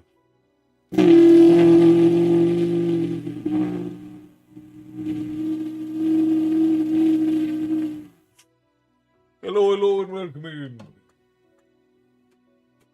What were you up to this fine evening? Okay, so in terms of characters that are like her, probably more like a combo of Bellatrix and Anakin. By Anakin, I mean if Anakin was never redeemed in the end. Okay. Yeah, and that does make sense. You just have to make sure that your character's motivations make sense. All the raspberries. We finally released the Viking Raspberries t-shirt and hoodies, so of course we were going to get extra raspberries tonight. So that's the 4th time blowing raspberries this evening.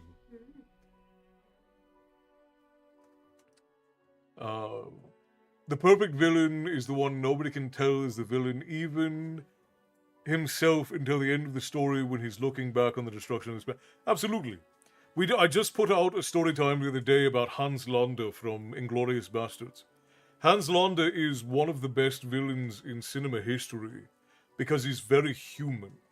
Like, his motivations are understandable. He's not some monstrous being. He is human. And the scariest villains, the scariest monsters are the ones that we can relate to. They're terrifying.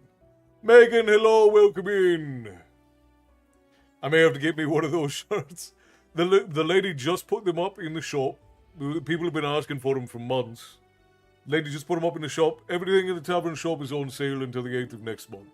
Doing a month-long sale on everything in the tavern shop. So if you guys want to get Christmas presents from the tavern shop, you're more than welcome. There's Viking raspberry hoodies. I didn't see that. Are there Viking raspberry hoodies, Lovey? I didn't make hoodies. Never mind, I lied. There are not hoodies. Yeah, I lied. Shirts. I think the BDT hoodies are better. Oh, okay, I see.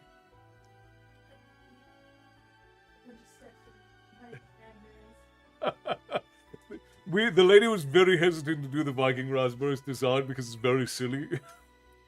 And she doesn't like making superfluous things, but she did think it was... she finally gave in and made the shirts for you guys. But no, she didn't make hoodies. I lied. Just the shirts. Megan, hello, welcome in. Good to see you. I hope you and Kerry are doing well.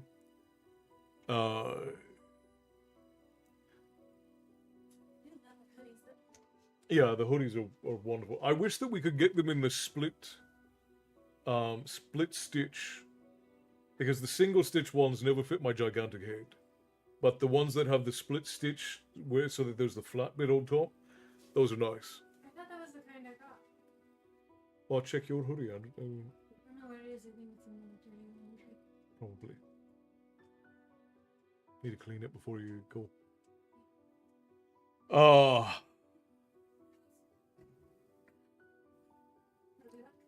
Huh?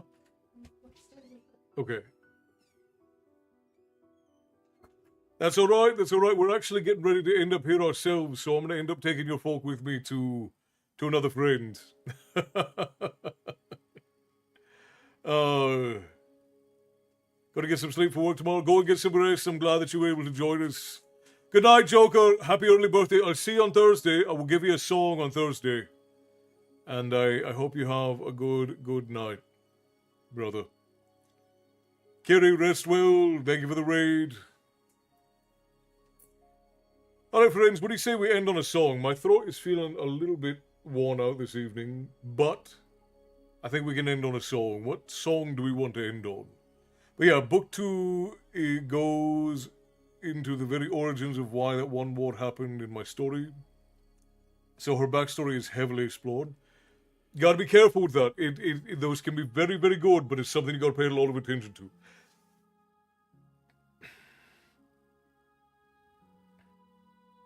That's true, Bear. You are as of right now, you are the only person in the Southern Hemisphere to wear tavern gear. You are our sole representation on that side of the planet.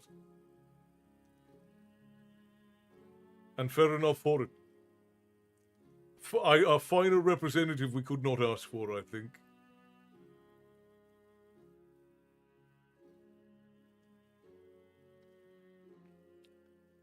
Properly representing the Oh, Moby Duck, I don't think I can do Valhalla Calling tonight. My voice is well worn out. Have you ever read the Warhammer books? So I have read some of the Warhammer books, but not many of them. And I do know quite a bit about the Warhammer lore, and I've actually had quite a few regulars who have been trying to get me to do Warhammer story times for a while. We could definitely do Moby Duck, Bear, definitely. Bear always has the necessities. Yeah, it's because they're the bare necessities. That's how it is. By the way, for everyone who likes and shares the story times and sends them out to the people you love and care about, and for everybody who comes in and brings friends and family with you, we appreciate you. You're the ones who make the tavern absolutely beautiful. Speaking of D&D, sorry, Uncle Scooby, I saw that message earlier. I thought I read it. I did in my head, and I didn't read it out loud. I apologize. Speaking of, if any of you say something and I don't read it, feel free to post it again, because chances are I either forgot to read it out loud or I didn't see it. Speaking of D&D, my girlfriend brought home a new PS5 game for me when she came home from work called D&D Dark Alliance. I haven't tried it out yet, but I'm kind of excited to. I remember Dark Alliance, but I don't remember from where. Hang on.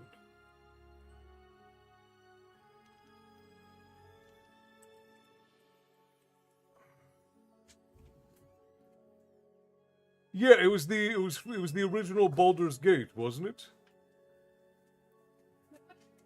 We're talking about D&D. The original, yeah. The original Baldur's Gate Dark Alliance. Yeah, it was good. It was good, Scooby.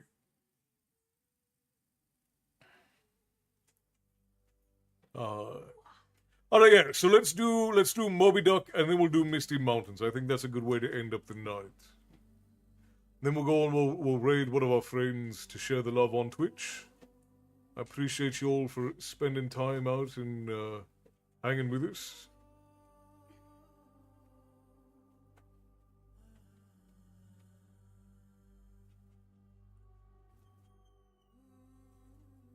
Alright.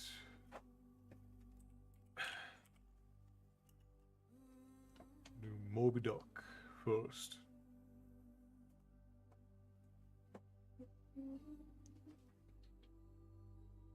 Good night, Nico. Rest well. I hope that you have a wonderful rest of your day tomorrow.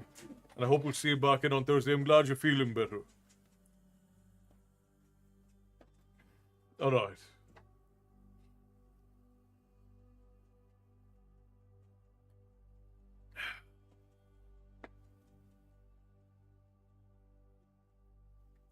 Baldur's Gate, Dark Alliance on console were my two favorite games for so long. Very, very good. They were some of the first real digital attention that we got for D&D back in the day. Back when the consoles really started to rise. So, absolutely solid. Sorry I've been in the tavern lately, but my son started streaming on Twitch. Oh, that's good news, Cindy. Good for him. And you don't ever have to apologize.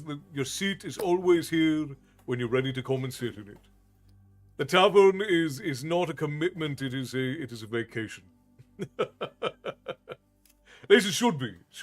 None of you ever need to feel like you have to be here. Last Penny says, I read Magician, Silverthorn, and Darkness and Sethanon 3 decades ago.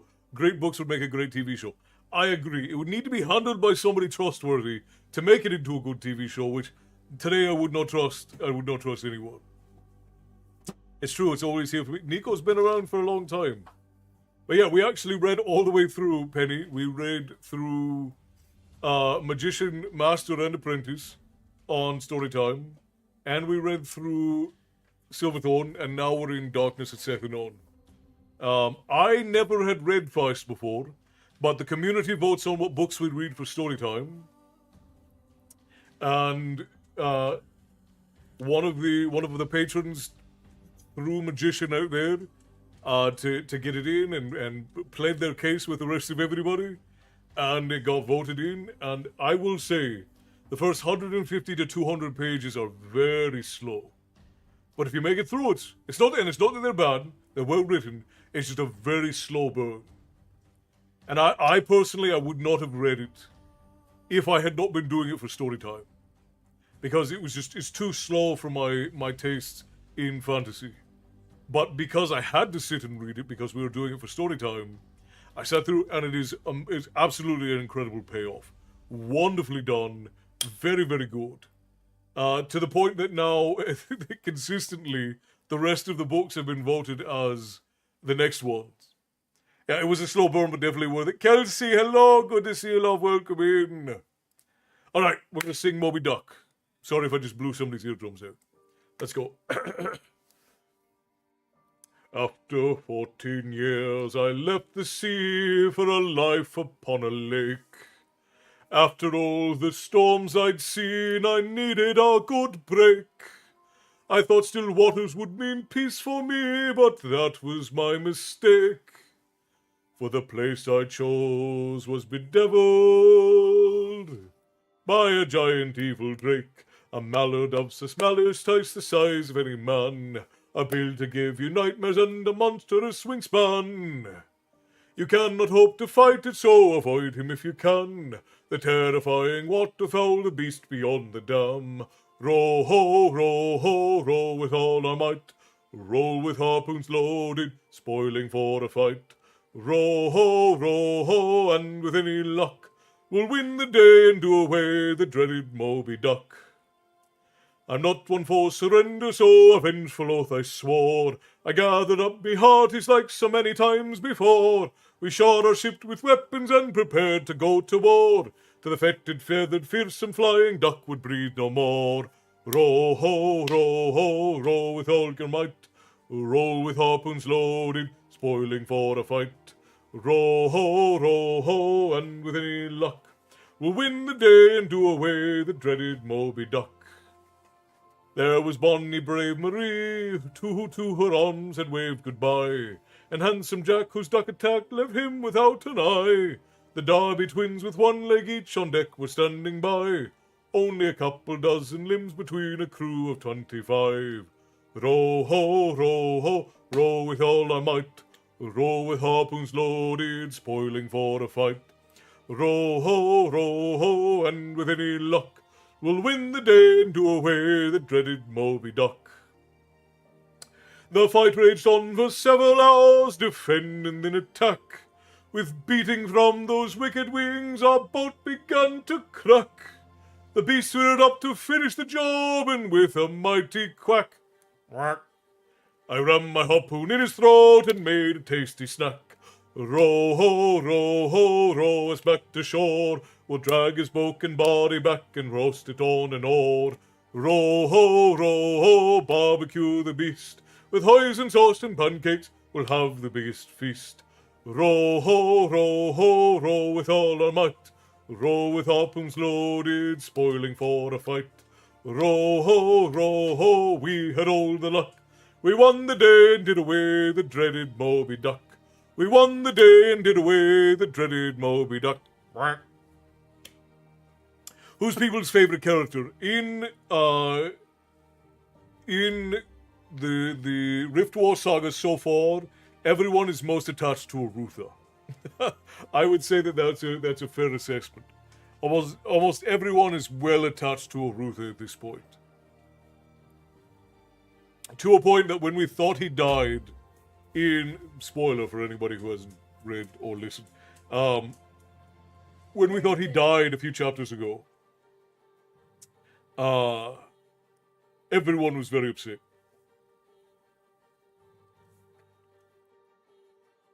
Oh, of my planting today, I have got in some tomatoes, some peas, some basil, some lettuce of various types. I have some beetroot and more lettuce to plant and some potatoes to transplant. Sounds spectacular, Bear. Martin Longbow, Teresa says she very much likes Martin. I just need to fix a few chapters in books 2, but I'll send it over with book 1 as soon as it's ready, Castle. The character I'm talking about is the character that appears in chapter 2 of book 2. Alright, I'll take a look, Matty. Wave goodbye to her harms and the twins with one egg each standing by. Still so many jokes within this song. It really is. The writing of this song is absolutely brilliant. Bear says he likes Jimmy. I did a thing. I booked a flight to Tokyo, Japan, October 2026. Hey! Very fun. Very fun. The lady and the boy and I hope to get out to Japan sometime in the next year or two. It's going to depend on how well things go with the tavern. But we want to go out to Japan and do a cultural trip where we collaborate with local artisans and creators to do story times all across Japan for you guys. We want to do it in the US as well. We want to do a cultural trip across the US and go to a lot of the significant cultural places in the United States and do story times about the different places where, like, Dutch immigrants and Irish immigrants, and where all of the different places that people settled, and all of the different native areas as well. We want to do a bunch of those things. Jimmy was cool, always cracked me up. Jimmy is a very funny character. Very funny character. Maybe, Matty. Maybe. I am planning a Reiki birthplace visit and a Reiki session there. Well, that's very good. Sounds fun. Alright, we're going to do Misty Mountains next.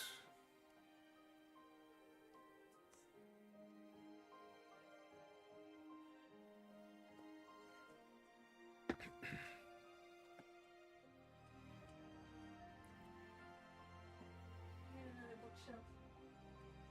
We need 12 more, for being honest. That whole closet upstairs is full of books.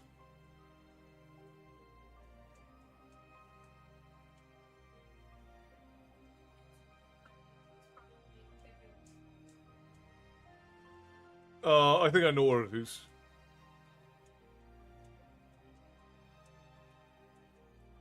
Let me finish up, and then I'll go grab it for you.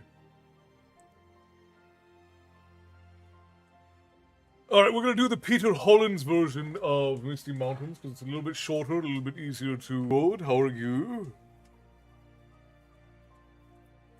My kids loved Japan when they were able to do a student exchange. Japan is very beautiful. Japan is a very beautiful place. The culture is very wonderful and vibrant. They do have some oddities about their culture, but they have a lot of really beautiful and vibrant things. A lot of very old buildings, a lot of very old craftsmen that still live out there. It's very, very, very nice. I honestly still say my favorite part of today. I ask if you're late when you posted you'd be late. We're all in sync in the tavern, but not the boy band from the 90s. Just regular in sync. Okay, here we go. Far over the misty mountains cold, to dungeons deep and caverns old, we must away ere break of day, to find a long forgotten gold. The pines were roaring on the height, the winds were moaning in the night. The fire was red, it flaming spread. The trees like torches blaze with light. The wind was on the withered heath, but in the forest stirred no leaf. Their shadows lay, be night or day, and dark things silent crept beneath. The wind went on from west to east, all movement in the forest ceased. but shrill and harsh across the marsh. Its whistling voices were released. Farewell we call to hearth and hall. The wind may blow and rain may fall. We must away ere break of day. For o'er the wood and mountain torn, far over the misty mountains cold, to dungeons deep and caverns old, we must away ere break of day, to find a long forgotten gold. Thank you for the song, my friends. Absolutely lovely to sing with you, as always.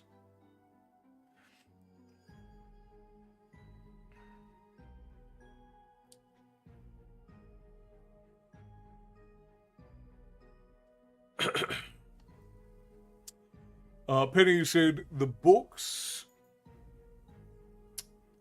that follow the adventures of Jimmy and Arutha's sons were also really good. I can't recall the names of the books, but they were really great read. I was blown away to find out how much Feist had managed to do in this one universe. 36 books in one universe is crazy. My eldest stayed in the home of the local English teacher and loved being able to help her with her students. That's lovely. I wish that we had more experiences like that. Just in general. I got to travel a lot with my grandfather when I was young. Although most of it was meeting much older people because my grandfather, I was traveling with him for his work, his business, which was shipping and things like that. Oh, enjoy your Wraith Wisp, Spare. I appreciate you, brother. Thank you kindly for the resub, mate. Tips to the Tavern Keeper always appreciated. The support means more to us than you could possibly know. Thank you kindly, my friend.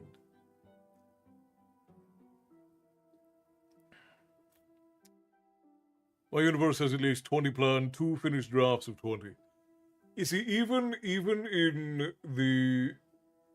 the book series that I've been working on for 15 years, 20 years at this point, which may or may not ever see the light of day, it may or may not ever be published.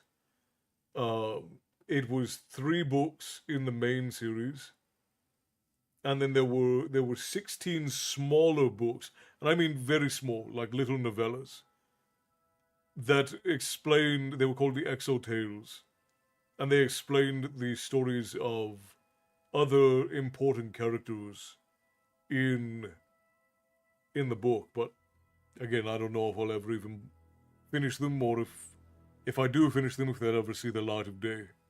Thank you for the story and the songs. Help me get through the courier this eve. Well, I am very glad that you were able to come in, Jazz. It's always lovely to see you.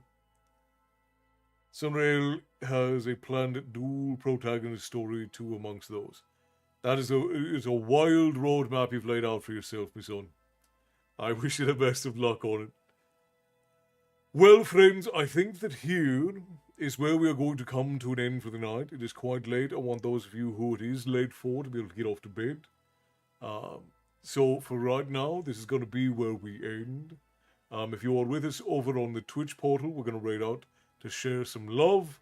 But for the rest of you, this is where Storytime ends for the night. I want to thank you all for being here. You are all lovely for all of the love and support you give to the tavern. I hope you've been enjoying the story times all of the many stories that the lady and I have been working to put out through the week in between the live story times. Cheers, Bear. I appreciate you, brother. Good night, Molly. Good night, Ashley. Good night, Matty. Good night, Jazz. Good night, Tyson. Good night, Mel, who I assume is still on as well. Good night, Teresa. I appreciate, and good night to our new friends. Good night to Penny and to Gobbleforge is new. Gobbleforge has been here before, but good night to everyone who is still spending some time with us. It is a grand good night, Cindy. Rest well. And thank you to all of our wonderful barkeeps for all the hard work they do, keeping us safe and I was going to say wet, safe and not on the dry, we'll say. Good night, all. Thank you again. I appreciate you all. We appreciate you too, Mel. I'm so glad that you have found a home here in the tavern with us. And I'll see you all on Thursday. And while parting such sweet sorrow, we shall return again next week, not next week, on Thursday, for more Storytime, Harry Potter, Book 7. And we'll probably be doing a movie night sometime in the next 2 weeks. We'll probably do a couple for some Christmas movies. So, my friends, make sure that you stay on the prowl and know that we love you. And while it is sad that we must part, we will meet here again in the tavern the next time you all seek a story. So until then, stay bloodthirsty, my friends. And we will see you next time. Good night.